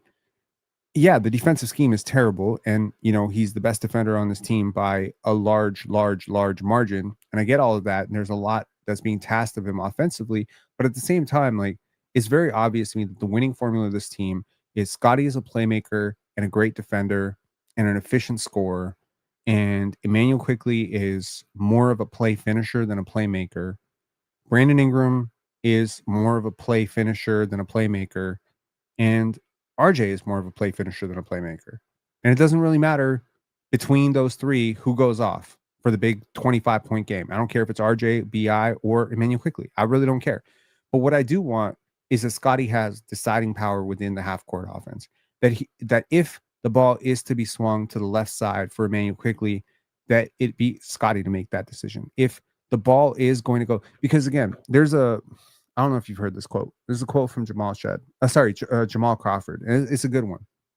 He said, when you're an amateur in basketball, right? And I shared this on the panel today. When you're an amateur in basketball, you're thinking about beating your man, right? Which is, quite frankly, where a lot of players, unfortunately, on this team are. They just want to beat their guy, and then they want to get to the basket. Chris Boucher is a professional basketball player who thinks about basketball a little bit like an amateur. He's trying to beat his guy. He does not see the help. He does not care about the help. He does not see the rotating defender sliding into position to take the charge. And that's why. Precious Achiuwa is a similar thing. He does not see the hope. When you get one level beyond that as a chess player / basketball player, you start thinking about where is the help coming from and how can I manipulate the court so that I can get past my defender and beat the help. So you're thinking 2 layers ahead. You're thinking like one move plus the next move. But when you become like a master of the game, and Scottie's not there right now, in fairness to him, he's not there. Michael Jordan, Kobe Bryant, I'm thinking Nikola Jokic, Shai Gilgeous-Alexander. There are very few players, probably 40 players in NBA history that are considered like true masters of offense. Magic Johnson. It's a Larry Bird. Those players actually are so unconcerned with the defender in front of him. They don't even see the defender in front of them. The defender in front of them is irrelevant. Like Shaquille O'Neal does not see the defender in front of him. Allen Iverson does not see the defender. They don't care. What they care about is how does the help meet the help that helps the help, which is to say that weak side rotation and the rim, how do I beat both of them to my spot? That's the Kevin Durant, Steph Curry. Those are the masters of the game. So that comes with your brain slowing down, your skill set going up. All of it comes with repetitions and all that stuff. And on this team that I think is the closest to achieving that end goal of mental basketball mastery is Scottie Barnes. That's why I've always believed in him as a superstar, even when he's putting up 8 points and 12 points, because I know that he, like that play that he had to Colin Murray-Boyles, where Colin Murray-Boyles gets fouled and doesn't complete it. He fucking knew everything the defense was going to do before he threw that pass. He manipulated the shit out of the defense before he threw that pass to Colin Murray-Boyles. And it's like, people sometimes will gloss over like the no-look pass is a gimmick. It's not a gimmick. He threw the no-looks to give Colin Murray-Boyles the maximum window to get that shot off against length. A shot which, by the way, he would have no chance of getting off. Like when I feel like a lot of fans, when they see Emmanuel Quickley had 9 assists and Scottie Barnes had 7 assists, that they have some sort of delusion that those assists are equal. They are not equal assists. They are completely different quality of assists. When Scottie Barnes throws the ball in your hands, very often it is extremely on target, and shit has been done to the defense before he's throwing you the ball. He's probably collapsed 2 defenders, moved the weak side rotation, waited for you to get to your spot, and then thrown it into your pocket. So it's just like giving him the basketball, whether you believe he has the handle, the shift, the pull-up jumper to play point guard, he should be a deciding factor of your offense. And because he's so selfless, that's actually good for everybody, because that means Ingram's going to eat, RJ's going to eat, and they're going to get the cleanest shots of their entire career. That's what drove me crazy about Fred and Dennis Schroeder and Davion Mitchell, is to get the fuck off the ball. Like, you're not better at this than him. That's kind of my point.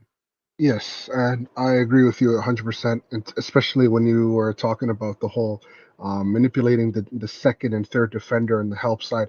I mean, that's literally what superstars are, right? Like the best players of the best players. And if anybody has any type of hope of being that type of player, it's Scottie, right? So that's why I was so frustrated watching this team forcing IQ in positions like that where he's just not capable, right? So that's why that's why I'm such a proponent, like you said, of Scottie being the guy that is the front of the shot clock initiator, and then guys like Bi, RJ, IQ off the ball, being the guys at the tail end of the shot clock, finishing those plays. I just think it'll make the offense float. Which, to be honest with you, I shouldn't even be complaining about the offense with how we're scoring right now. It's pretty amazing. It's just I'm just looking at the future and what because that's kind of how I watch the games. I just hope our defense holds up. Honestly, there's a 5 game stretch coming up here on the road, but I just I just hope that the defense. I mean, I like Our RJ's defense got compete. better last year. And by the way, I'll share a stat with you Yep. that was very interesting to learn today. So, in our high pressure positions or Mhm. possessions, we are one of the 5 worst defenses in the league, right? In Oh, our extreme press, intense ball pressure possessions as tracked by Synergy, we are one of the worst defenses in the league. In our more conservative coverages, we are a top 5 defense in the league. oh, interesting. So it does put into perspective that there is like value to us zoning up and zoning back some of this defense. Like maybe instead of blitzing, like nope, this is not high school basketball. We don't need to fucking press 24/7. It's a nice Yeah. gimmick to throw in. It's a nice change of pace, but let's be more discriminatory. Like let's choose our places a little bit more. Maybe a weak ball handler, we can swarm that, and we've learned now how that first help defender coming over to that guy triggers the rotation to the corner. Like we've now learned how everyone can just kind of move. Because all the again, it's like it's very easy for me to look at this in slow motion after the fact and be like, this is where this guy's supposed to be. But in that moment, that guy doesn't know where he's supposed to be because his decision making had to happen in 0.5 seconds, right?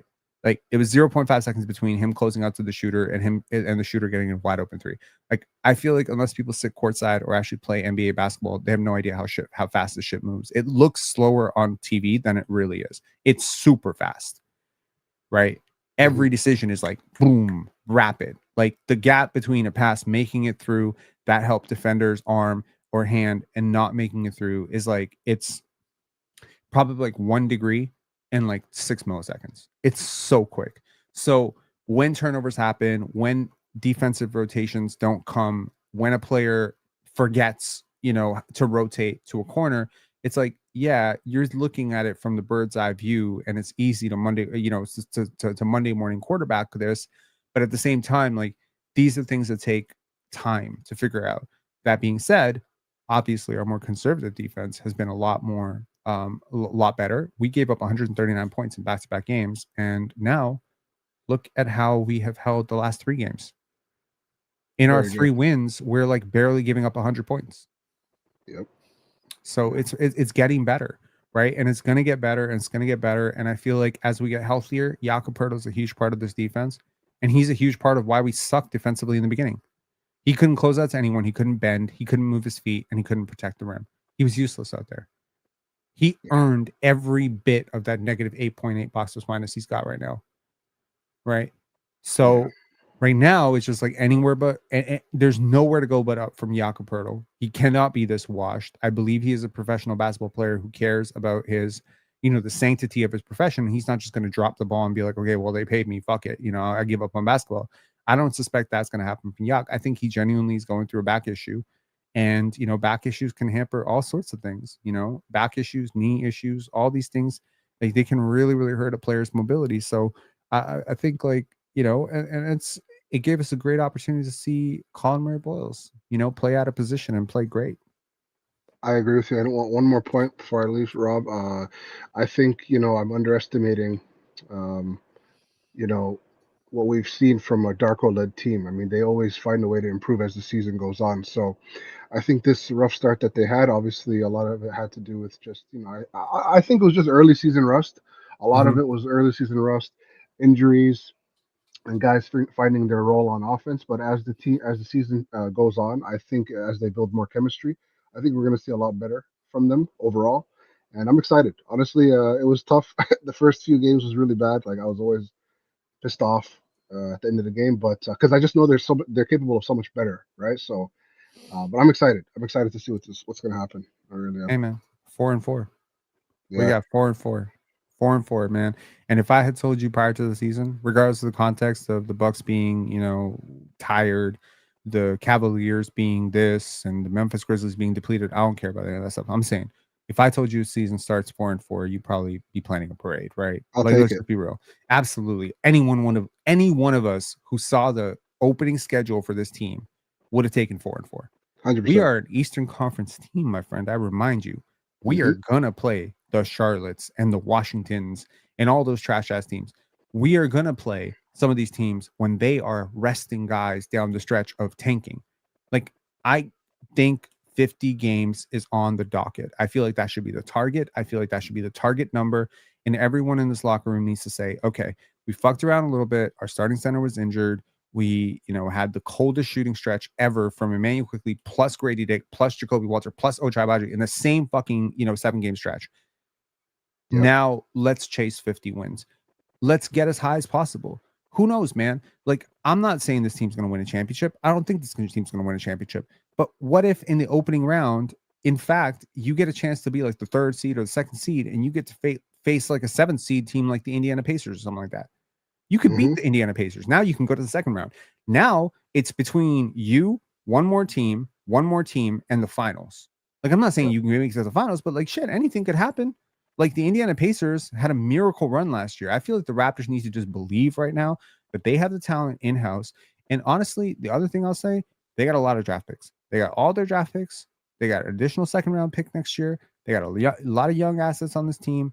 And my view is, if you are showing that you are ready for a deep playoff run, potentially at the trade deadline, this team, at least under Masai Ujiri, has shown that every year they make a trade at the trade deadline.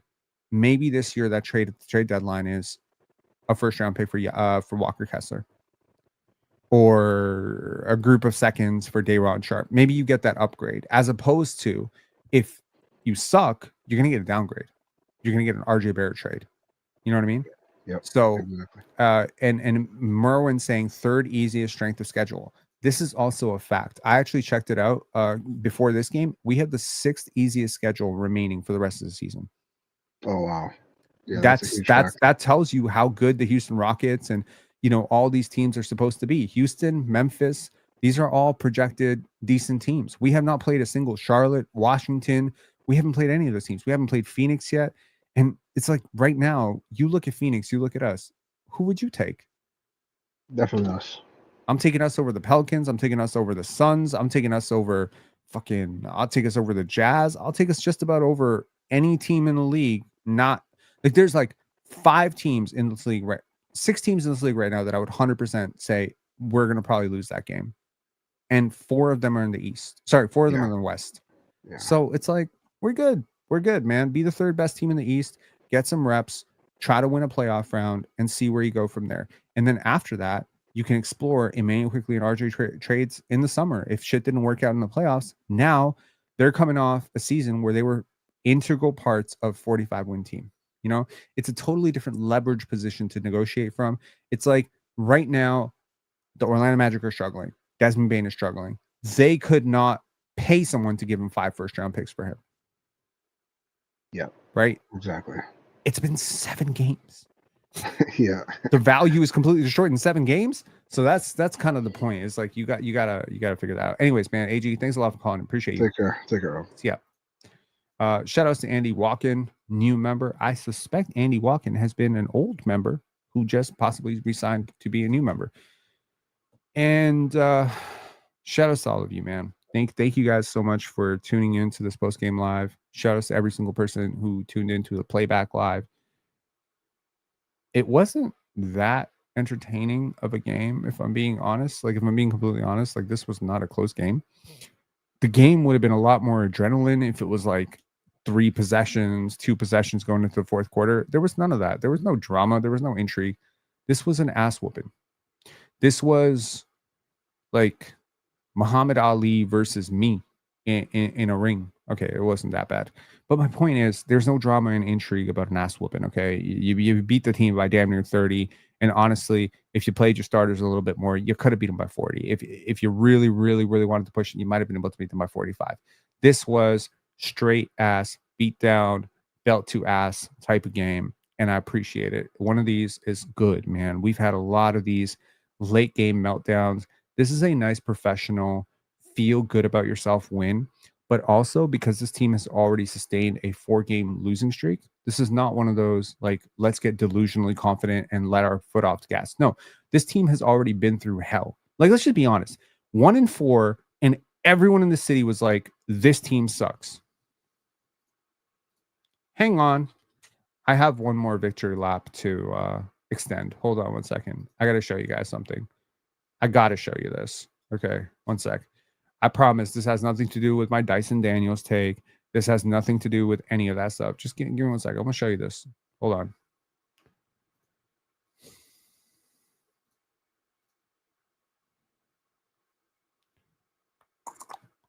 You see that? You see that little video there? The Raptors are going to be fine after 10 games. You see that? The Raptors aren't as bad as you think 5 days ago. Darko found a temporary solution. Hold on. Where is the other one?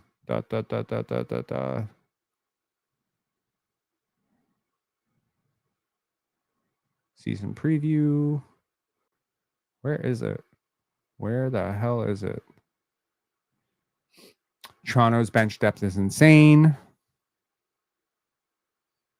RJ Barrett is going crazy this offseason.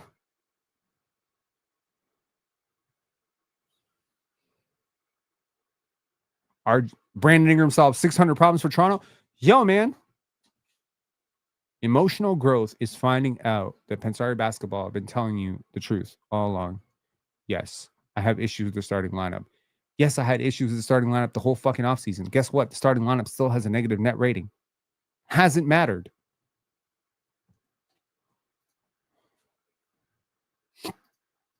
Hushu saying, this is the sort of analysis fans aren't getting for the mainstream media, and it's sad as fuck.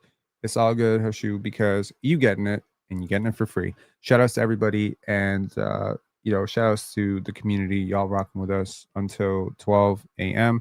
Shout outs to Mars Talk Sports. Shout outs to B Mac Fisher, Brian Macon, Scotty's trainer for pulling up, and shout outs to all our callers. Shout outs to all of you, man, and shout outs to the Toronto Raptors going on the road. I believe. Let me look at the schedule for a sec here. 1 sec. I'll pull this off. The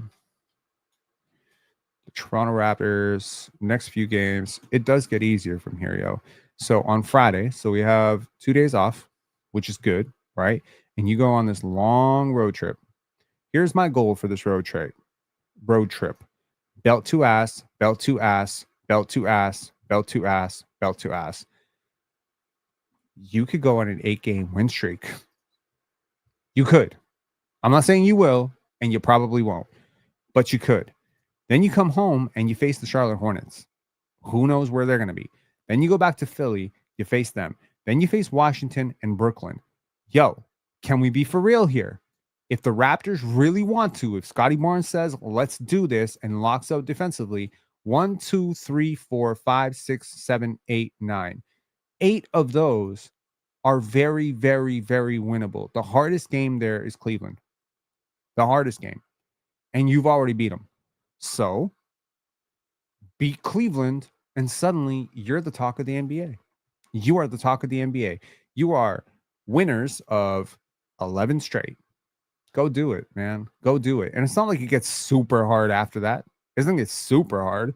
Then you got Cleveland. Okay, that's a tough one. Indiana, I don't think that's tough. I think Indiana's a decent team, but you can beat them. You can beat Charlotte. You can beat New York. You can beat Portland. I just watched Portland choke away a win against the Los Angeles Lakers without LeBron, Luka, and Austin Reeves yesterday. You can definitely beat Portland. It's going to be difficult because they got a lot of size up front, and Robert Williams is playing, and Donovan Clingan is playing, and you're going to have to deal with all that. But, man, they got to deal with you too, right? You got LA easily. I'll say this. December 31st, Denver Nuggets. Here's what I want. I want that game against the Denver Nuggets and Nikola Jokic on December 31st to be a game where people say these could be the two teams in the finals. This could be a finals preview. Not this will be a finals preview. Let's not get stupid here. But this could be a finals preview because the Raptors have done enough to garner that kind of respect. Because once you become a better team, I promise you, refs will start treating you better too. The media will start treating you better too. And you will get everything that you actually want.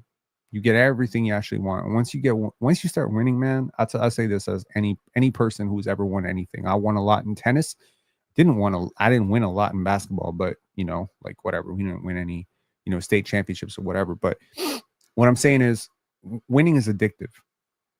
Once you get used to winning, you find like teams that win the effect of winning tends to linger. You realize when Kawhi left, we continued winning. You realize when Danny Green left, kept winning. It took like everyone to leave before we stopped winning. You know what I mean? Like even with Fred, Pascal, and the bare bones bench, all of whom, did y'all realize the last time the Raptors made the playoffs, there are 4 players on that team that made the playoffs that truly are in the NBA in any meaningful context today. And that's Pascal, Fred, Scottie, and OG. Literally everybody else is either a minimum contract, like a $2 to $3 million guy, or out of the league. Right? Maroon Emperor saying this is Ingram's first year in a professional organizational setting, and he's doing very well. I want to win the NBA Cup. How about that? The NBA Cup would be great. And for a young team with a lot of players who make a lot less money than the average NBA player, that would be super great. And go, if you're Scottie and BI, you're making $30-40 million, go win this one for Jonathan Mobo and Jamal Shed and Ochai Agbaji and, well, not Ochai Agbaji, he's a lottery pick, Jamison Battle and all that stuff. Also, I would like to see more Jamison Battle minutes. I really would. I think he's earned, a little bit of a earlier look. And, I think it would go a long way to show the teammates, like if you play well, there's actually a reward for you. I understand why you wouldn't want to play him, but at the same time, like I think he deserves a little bit of minutes. Anyways, Knicks look meh. I mean, they do. Gershon Yabusele hasn't looked great. Jordan Clarkson hasn't looked amazing. Malcolm Brogdon retired before the season started. I mean, a lot of this is like, here's what I'll say. Like, I don't take November, October hoops too seriously. Like, nothing you really do is really going to wow me right now. The Chicago Bulls 5-0, I was not suddenly like, oh my God, the Chicago Bulls are going to win a championship. No, I'm not impressed. What you see in the first few weeks of the season is which guys put in the work in the offseason, which guys came into the season sharp. That's really about it. That's all you see is what happened in the offseason and how ready is this guy coming into the season. There are many guys who play themselves into shape during training camp because they don't touch a basketball for like 2 months in the offseason. Hate to say it, but it's true. There's certain guys who are timing themselves out for January, where they want to be playing their best basketball in January. Some guys are playing their best basketball because they just played Eurobasket, like Giannis and Luka. And it shows. Giannis, Luka, Sandro Mamukelashvili, Lauri Markkanen. Are you surprised that all of these guys have come out very sharp? But how sharp are you going to be when everybody is sharp in January, when everyone's jockeying for position? The best months as indicators for me in the NBA are late December, early January, February. March, April hoops don't really count. Those 3 months, December, January, February, like that right there, that's the meat and potatoes of your season. That's when I know everybody's locked in. We figure out who everybody is. Scouting report is out on all the rookies. We understand like your schemes. Gimmicks don't work anymore. Now I know who you are. You know who I am. Now let's see what you can do about it. I don't think knowing what Scottie Barnes can do with the ball, or knowing what Brandon Ingram can do with the ball, is necessarily going to stop you from stop. It's not going to help you stop them, and that's kind of the point.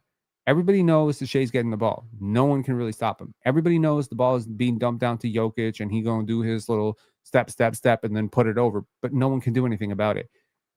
This is like exposing the truth from the fraud.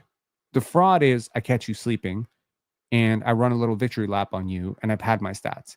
The truth is, in January, when everybody's scouting reports are out and all the tendencies have been scouted and all the playbooks have been scouted and the lineups are understood. This is how this lineup plays with this double stagger action always gets Giannis free. Like, look at how well Ryan Rollins played the first time against us and Cole Anthony. We made our adjustments. This game, they didn't get shit. So we make our adjustments. This is not just a matter of, oh, wow, we're great tonight and they suck. No, it's like we saw them once. We already have a rhythm for how they play. And once you see it, you break down the film and you figure out how to stop it. So the question then becomes, is when do real contenders and really great teams play their best basketball? And the answer is January. January, February is when the best teams in the league play their best basketball. You'll notice like a lot of history of contenders, teams that will go on to win championships. They would suddenly have like this miraculous run starting around like January, February. I'm not saying like being a good team in November is a bad thing. Certainly, great teams like OKC are going to be great all year. I'm saying I don't take you being great in November as gospel, and I don't take you being bad in November as anything, which is to say I'm not suddenly thinking the Milwaukee Bucks are better than the Raptors. I don't think that. I don't think that at all. I didn't pick them ahead. I will not pick them ahead. The Bears are who we thought they were. Green. Cool. I don't understand the quote, but I'm sure it has some connotation to something. We can get out of 3-for-4 roster balancing trade than basically any team in the league. That is fair. That is actually a very interesting point and possibly true. I don't know if more than any team in the league. I think OKC could probably get more out of a 3-for-1, but in terms of how many weaknesses we have on our roster, I think we are probably the team that most needs to explore a 2-for-1, 3-for-1 type of trade. I totally get it. The Bears are really bad. Okay. I got you. That's really funny. Okay, now I get it. Very intrigued to see Bobby's first tweak on the roster. I would bet dollars to donuts it's going to be Ochai Agbaji or Grady Dick. With the way RJ Barrett's playing, probably one of those two. Maybe Emmanuel Quickly. It might be RJ. Literally draw a line between those four players. It's going to be one of those 4 players.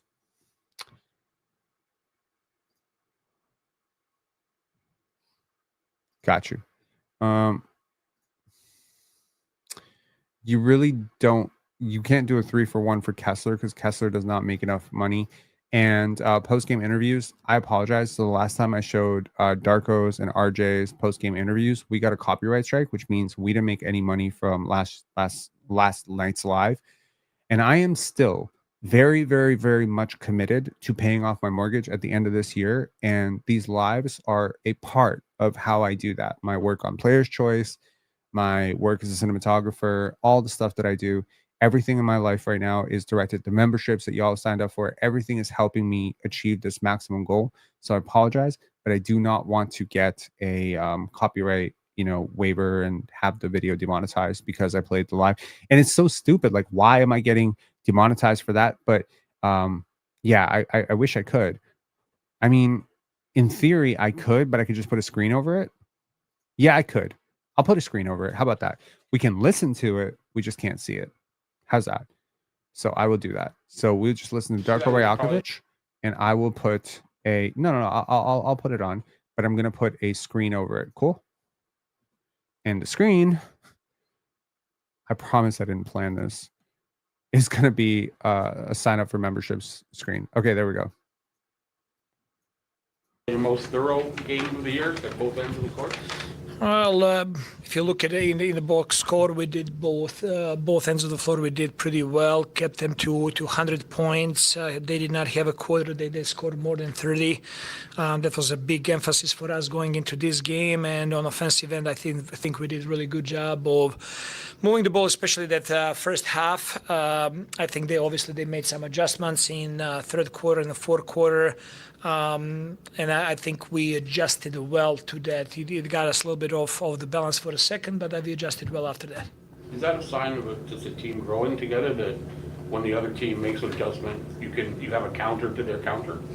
Absolutely. I mean, it's something that we are working on, obviously, and when we see that, just being able to recognize it faster and to implement it right away. But overall, I thought that we played a very competitive game, and we did a really good job on defensively. I think that Scottie did outstanding job guarding Giannis. As we know, he's a very, very hard matchup. I think he did a really good job at minutes that he was playing against him. Lots of talk over the last few days about IQ's slow start to the season. He was telling us yesterday that he needs to be more aggressive. It certainly looked like he made a concerted effort to do that today, especially in the first quarter. A lot of conversations from media part, yes, social media, but in house we knew what we got in quickly, and like there was no worry about him, and he's going to continue getting better. There's no issue there. What was the difference that you saw in him tonight? Just playing, like making a couple of shots, more focus there to run the team. He did a really good job of running the team, setting teammates up. I mean, he did not do much different than other games. He was good on defensive end as well. And just like when he's making shots, everything looks different. Did look a little bit healthier, a little bit more mobile to you in this game? Yes, definitely. Yak looked more mobile, more aggressive. Like he was moving really, really well, and that was great to see. So that's big for us. Coach, what did you think of the bench production compared to how they played last game that you played against the Bucks? Tonight they came out, seemed to be, and Mamu was playing very well, but also the rest of the guys from the bench. Yeah, I mean, our bench did a great job. They're coming in and then giving us a punch and continuing to help us. Like all of our guys are so committed to play hard on defensive end. And when we do that, when we get defensive stops, when we rebound the ball well, like we did tonight, we allow them only 9 offensive rebounds. That really gives us opportunity to get in transition and score. And guys were connected like throughout the whole game. Like we had great huddles and guys talking about the right things, the right focusing on defense primarily. So it was great. You mentioned Scottie did a good job on Giannis, but it seemed like the connectivity of the rotations around the doubles were better. Is this something you guys have gotten a better handle on over practice or just with more game time? It's practice for us is gold. When we have opportunity to have a practice and go out there, it's gold. Just our schedule start of the season is like we did not have a practice for 10 days. We had because of Blue Jays, and we love Blue Jays. We had our games a little bit earlier, so we did not have any shoot around. Damn, the Blue Jays messing up the Raptors. Hate to see it, but I totally understand.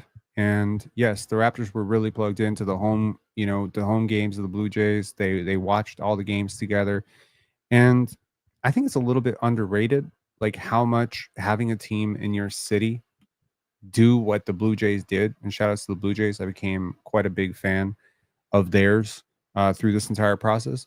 Like it's pretty impressive, like what a team doing what that team did can do for other teams in the city to see like, oh shit, like this is what winning seems like. This is what winning feels like, and maybe even the Raptors experiencing just how disinterested the Raptors fans were in what they were doing because of how invested they were in what the Blue Jays were doing is kind of like, I don't know. It's a little bit like, shout outs to Chilltown Hoops. I'm going to use a girl analogy. It's kind of like when your girlfriend sees how much you noticing another girl taking care of herself. She's like, damn, I guess I better take care of myself too.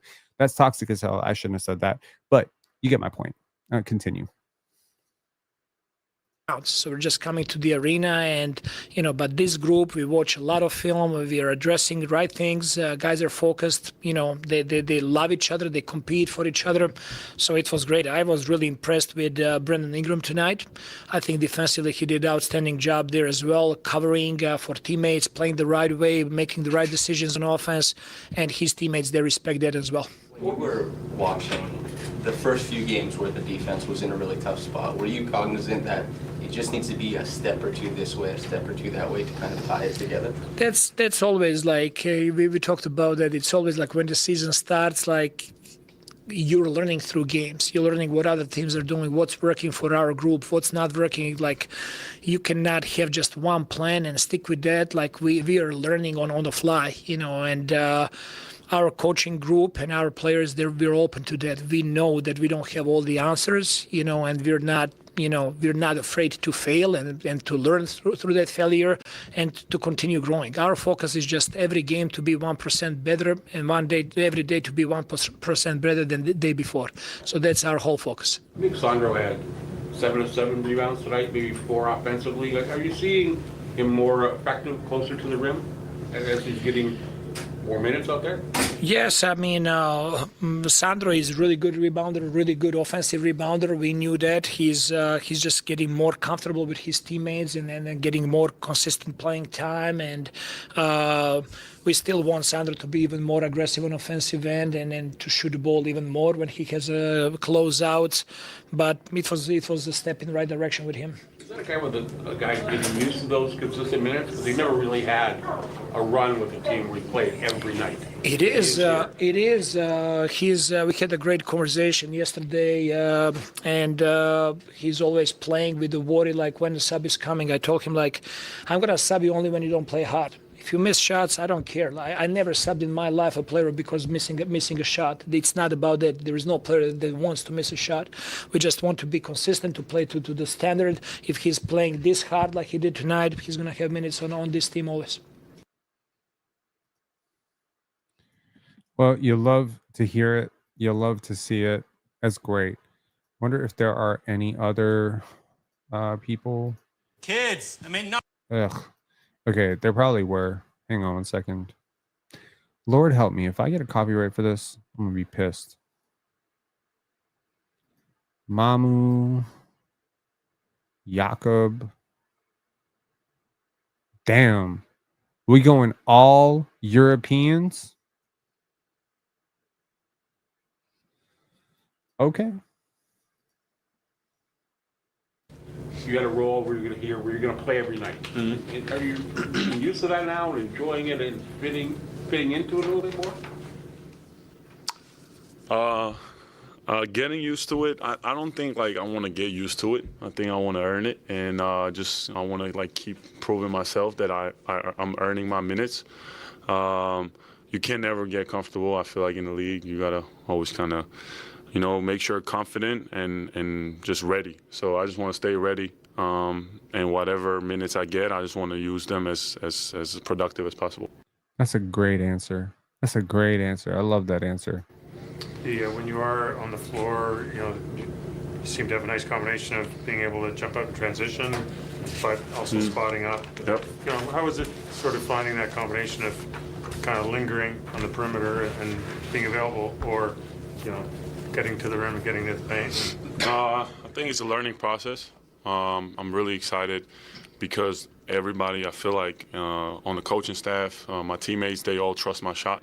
They know I can knock it down. They've seen it. So, sometimes like when I roll too much, they be like, just pop. We all believe in your shot. Or maybe I swing an extra and they say like my shot was the right shot. So, hearing that is kind of, you go home, then you watch film, you kind of break it down and kind of figure it out. So I think I'm slowly kind of getting there.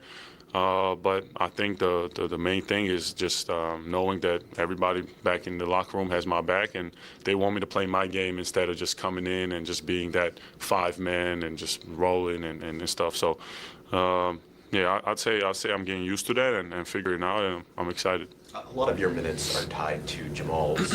Obviously, the relationship between a point guard and a big man is really important. What's it been like playing with him? It's been amazing. I'm really glad he said that because it has been amazing. They look for each other constantly. But I will point out to this, almost every single lineup that the Raptors have played with Mamu has been positive. Like almost every single one. And I've pointed out to this before. It points to the larger fact that the Raptors do need to consider a long-term stretch big option. And Mamu could be, I don't know if the word is facsimile. Like he could be some sort of a little bit of a test for what Lauri Markkanen could look like on this team. And if the Raptors do have a chance to trade for a Lauri Markkanen, Mamu is telling you or showing you that a very, very reduced, lesser version of that type of player who can dribble, pass, shoot, hit threes as a 7-footer. I mean, Mamu's 6'9", 6'8", who doesn't necessarily provide a lot of rim protection or rebounding, but it's just an extremely skilled basketball player at that size and has a ton of gravity. Like, I don't think you understand how much a Lauri Markkanen opens up the court for a Brandon Ingram and a Scottie Barnes. Like it would be insane. So again, it's a nice little litmus test for what that could look like. The dog, he plays so hard. Defensively, he's just like, I feel like every time he's out there with me, like even if I go gamble, like he will have my back. He will sometimes, like if maybe like I'm one step behind the screen, he's gonna try to get a offensive foul. So it's just amazing playing with him because he also creates a lot of great shots for me. He drives in, he expects me to pop sometimes, and he finds me there. And I would say he's a great guy. I feel like you can go to talk to him, kind of figure out together where you guys messed up or what you can do better. And I feel like it's so easy when you play with somebody like that who's adaptable, and he's been amazing. If you didn't know he was a sophomore, would you guess he's as young? No. Because I feel like at the end of the day, even if you take CNBA, he's a rookie, but you'll never say because he plays so hard. And I feel like the guys who play hard and who care and who don't take minutes for granted, I feel like those guys like always figure it out, even if they're rookies or 10th year. The reputation of your game is as a stretch big, but probably the most impressive aspect is your driving. Yeah. Was anybody on the team surprised at that aspect of your game when you arrived here? I don't know, maybe really haven't kind of talked about it a lot, but they still want me to shoot a lot more kind of when I get my open shots. But I feel like I'm like sometimes a step quicker than a 5 big man. So I just try to drive in and kick it out. But I've been working on it a lot. I feel like my national team, that's where like I kind of get to play my game with full confidence and full swagger. And I feel like this 4 years in the league, it's just been like showing little sparks. And I think like having this opportunity, I'm just trying to like kind of figure out my game as well. Just kind of when do I spot out, when do I drive? But it's working out, and hopefully like I settle in more and kind of get better feel of when to drive, when to shoot. How relieved were you guys when you saw Scottie was going to be available for the second half? He looked like he was in a lot of pain. I didn't know what happened. And, he's a leader. He's a guy who comes in and plays so hard every day. And just knowing he's out there, especially when you play a guy like Giannis, you need somebody who's going to never back down from a challenge, and he never backs down from a challenge. He's there. He screams, he flags, and he just gives you that energy. And a lot of times when you have stars, like they kind of focus on themselves, but I feel like he's so focused on the team and getting everybody at the right spot, or kind of giving you a little bit, like in the first quarter, he was like, just shoot the ball, like you're a great shooter, shoot the ball, and then I make a 3, and he was super happy. So that kind of gave me a little bit of boost as well. So great guy, and I'm happy nothing's wrong with him. You mentioned Giannis. You obviously have a great level of familiarity with him in his game. Today was the first opportunity that Colin had to go against him. You saw a bit of a learning curve there. Did you have some advice for him either ahead of time or even afterwards? Colin is strong, so I feel like he just loves to kind of get physical and kind of, be there and take those hits. But I feel like with Giannis, sometimes you got to pick and choose when to be physical, and I think that's Jamal Shed did a great job in the second half, kind of explaining it to him that sometimes he can just kind of step back and not let him just try to bully him inside. And he did a great job. As I remember, I was a rookie with Milwaukee, and I didn't do that good of a job. So I'm sure the next few games, whenever we play, he's gonna figure out, and he will do even better. That's so remarkably honest of him. I want to remove this for a second and give a shout out to Mike for doing this. That's dope, man. That's when I still had a beard. But yes. And can I just point out to how many obnoxious people? Like, yo, like me personally, I don't know. Y'all do you. Okay? Y'all, whatever floats your boat. I have never in my life commented on another man's facial hair. But the number of people who'd be like, yo, Rob, when you gonna grow back your beard? When I feel like it, man. Shut up out of here. Come on, man. I don't feel like having a beard right now. I feel like looking young. Okay? Chill the hell out. You know, people asking me if I'm like 28 again. That's cool. That's cool. Beards make you look older. I had a beard for like 5 years straight, in part because my face was getting a little bit fat. And I realized I was starting to use my beard to kind of hide the fact that my face didn't look right anymore. And then I was like, wait a second, I don't like to hide anything. So got rid of the beard. And I'm like, all right, until I get my chiseled jawline back, I'm good off the beard. But then every single time I go into the PC shop, be like, oh, I can't believe you shaved, blah, blah, blah, blah, blah. Yo, what? What? Come on, man. Anyways, remove this. And let's hear from the most honest man in Toronto, which is Jakob Poeltl. Jakob, just tell us about this back injury that you've been struggling with, and how close are you to feeling 100%? It's a tough question. I think I'm still a little bit away from feeling 100%, but I'm pretty happy about how today went. Like, I felt pretty good for the most part. Like, there was some couple phases where it stiffened up a little bit, but for the most part, I felt good. So hopefully I can continue to manage it and just continue to get better. Is the minute restriction, and this might be a question for Darko or Alex, but is the minute restriction more about, like, you missed some time and you're coming back, or is it like ongoing injury management just to make sure that it doesn't flare up again? I think it's probably a little bit of both. Like, just, I mean, it's my first game back to see how I feel out there and not. Yo, does anyone hear him breathing? Like, just, I mean, it's my first game back to see how I feel out there and not overexhaust myself. So, yeah, I would guess it's a little bit of both. Okay. I'm going to raise the volume on this. I need y'all to listen to how hard he's breathing. Like, what is going on with Yak, bro?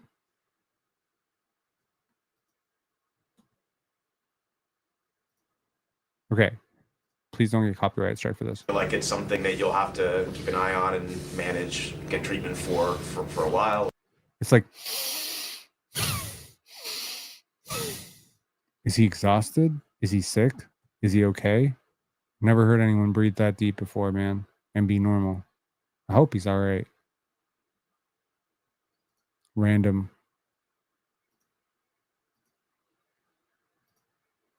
Hopefully I'll get to a point where it won't affect me in the games, or at least not as much.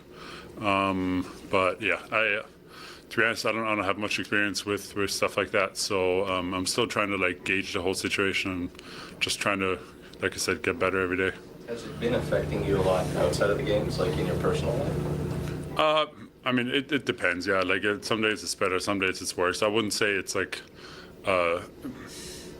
crazy impact on my daily life. It's more in these, like, high physical intensity situations, like in a game or in a practice, where it bothers me more. But yeah, it every now and then a little bit. It felt good, honestly. I would notice it a little bit when I was getting tired, but for the most part, it felt really good. I felt like I could keep up the physicality throughout the game. Also helped that I didn't have to go back in at the end. But yeah, just like I said, I think today was a positive experience for me. You had some nice stretches, not just you, but the team in the first half especially. And, you know, IQ was looking very good. Scottie was doing his thing, and you had some nice plays to slip that screen with RJ. Did you kind of look around and go, okay, this is starting to feel like what we were hoping it would look like coming out of training camp? Yeah, I mean, obviously we don't want to put too much into one game, but I feel like we've had a pretty good run now throughout these last 3 games or so, where we've looked better. Like, we just gotta figure out a way to put it all together. But I feel like we were just a step faster than them tonight. We were like a bit more physical. Like we felt like we were more ready for the game than them. So we gotta be able to bring that even when the team comes out 100%. Yeah, that's going to be a challenge for us, and yeah, hopefully we'll continue to grow. Both Darko and IQ recently have mentioned that they could really see your absence in the way that IQ has played. In the time that you guys have spent together over the last few years, how much has that chemistry grown between you two, and how much do you feel like you guys are able to kind of feed off each other up there? I think it's been really good. Yeah, we also were in constant communication, like during practice, during the games. But what we see out there, I feel like, especially these pick and roll situations, Quick likes to. It's not just like a one pick and roll and he's going downhill. Like he's doing a lot of like stop and go, like trying to seal his defender, like trying to snake and stuff like that. So for all those actions, it's really important that we're on the same page. So I'm trying to like read his body language and like what he's doing out there to the best of my ability. And obviously, yeah, the more time we get out there together, the more it's gonna just be like a fluent process. But yeah, like I said, I think we've done a really good job of working on it and like, showing that off in the games as well. So that was probably your most thorough game of the year at both ends of the court? Well, if you look at it in the box score, we did both ends of the floor. We did pretty well. Okay. I was actually spending some time looking for that clip that you're talking about, the six pass Mamu 3, but unfortunately I cannot find it. So yeah, I apologize. The film breakdown today was not as thorough, but today offered a very unique opportunity for those who took it to actually watch a Raptors game with me. I can't say I was super engaged during the game because the vast majority of it was a blowout. So I delayed the live about 30 minutes so I can go watch the game again on speed. It's very difficult to have 3 conversations while I'm watching the game. When I watch Raptors games, I am like honed in. I'm not looking at my phone. I'm not browsing social media. I am watching the game, clipping, segments of the game that I want and putting them on X. I'm not reading what anyone's saying. I'm not responding to comments. I just think this is the way the game needs to be consumed. And when I'm on playback, it's a little bit hard for me to like actually focus on the individual minutia of the game. So I'll make sure that on Sundays live, I do a more thorough film breakdown of this game and hopefully Friday's win. And hopefully we can look at a little bit like how the Raptors process is improving, because I truly believe it has improved tremendously. All right. So again, shout outs to the 400 plus of you who are in here. Thank you very, very much for joining us for the post-game live. Go Raps. And yeah, I will look forward to Friday very, very much. I look forward to whooping the shit out of the Atlanta Hawks for the second straight time this season. I don't think that team looks necessarily great, despite what they did to the Orlando Magic, who look even worse tonight. I certainly don't think it's a team the Raptors can sleep on. But again, when RJ, Scottie, and BI are going, and when Jakob Poeltl is relatively healthy, and when 2 or 3 guys come off the bench and are able to hit some shots, this is going to be a really difficult team to beat, for sure. All right? Talk to y'all later. Enjoy. And please hit like on this video on your way out. It would mean the world to me. And by the way, a little birdie told me, if you hit like on this video, a little basketball bounces. Peace.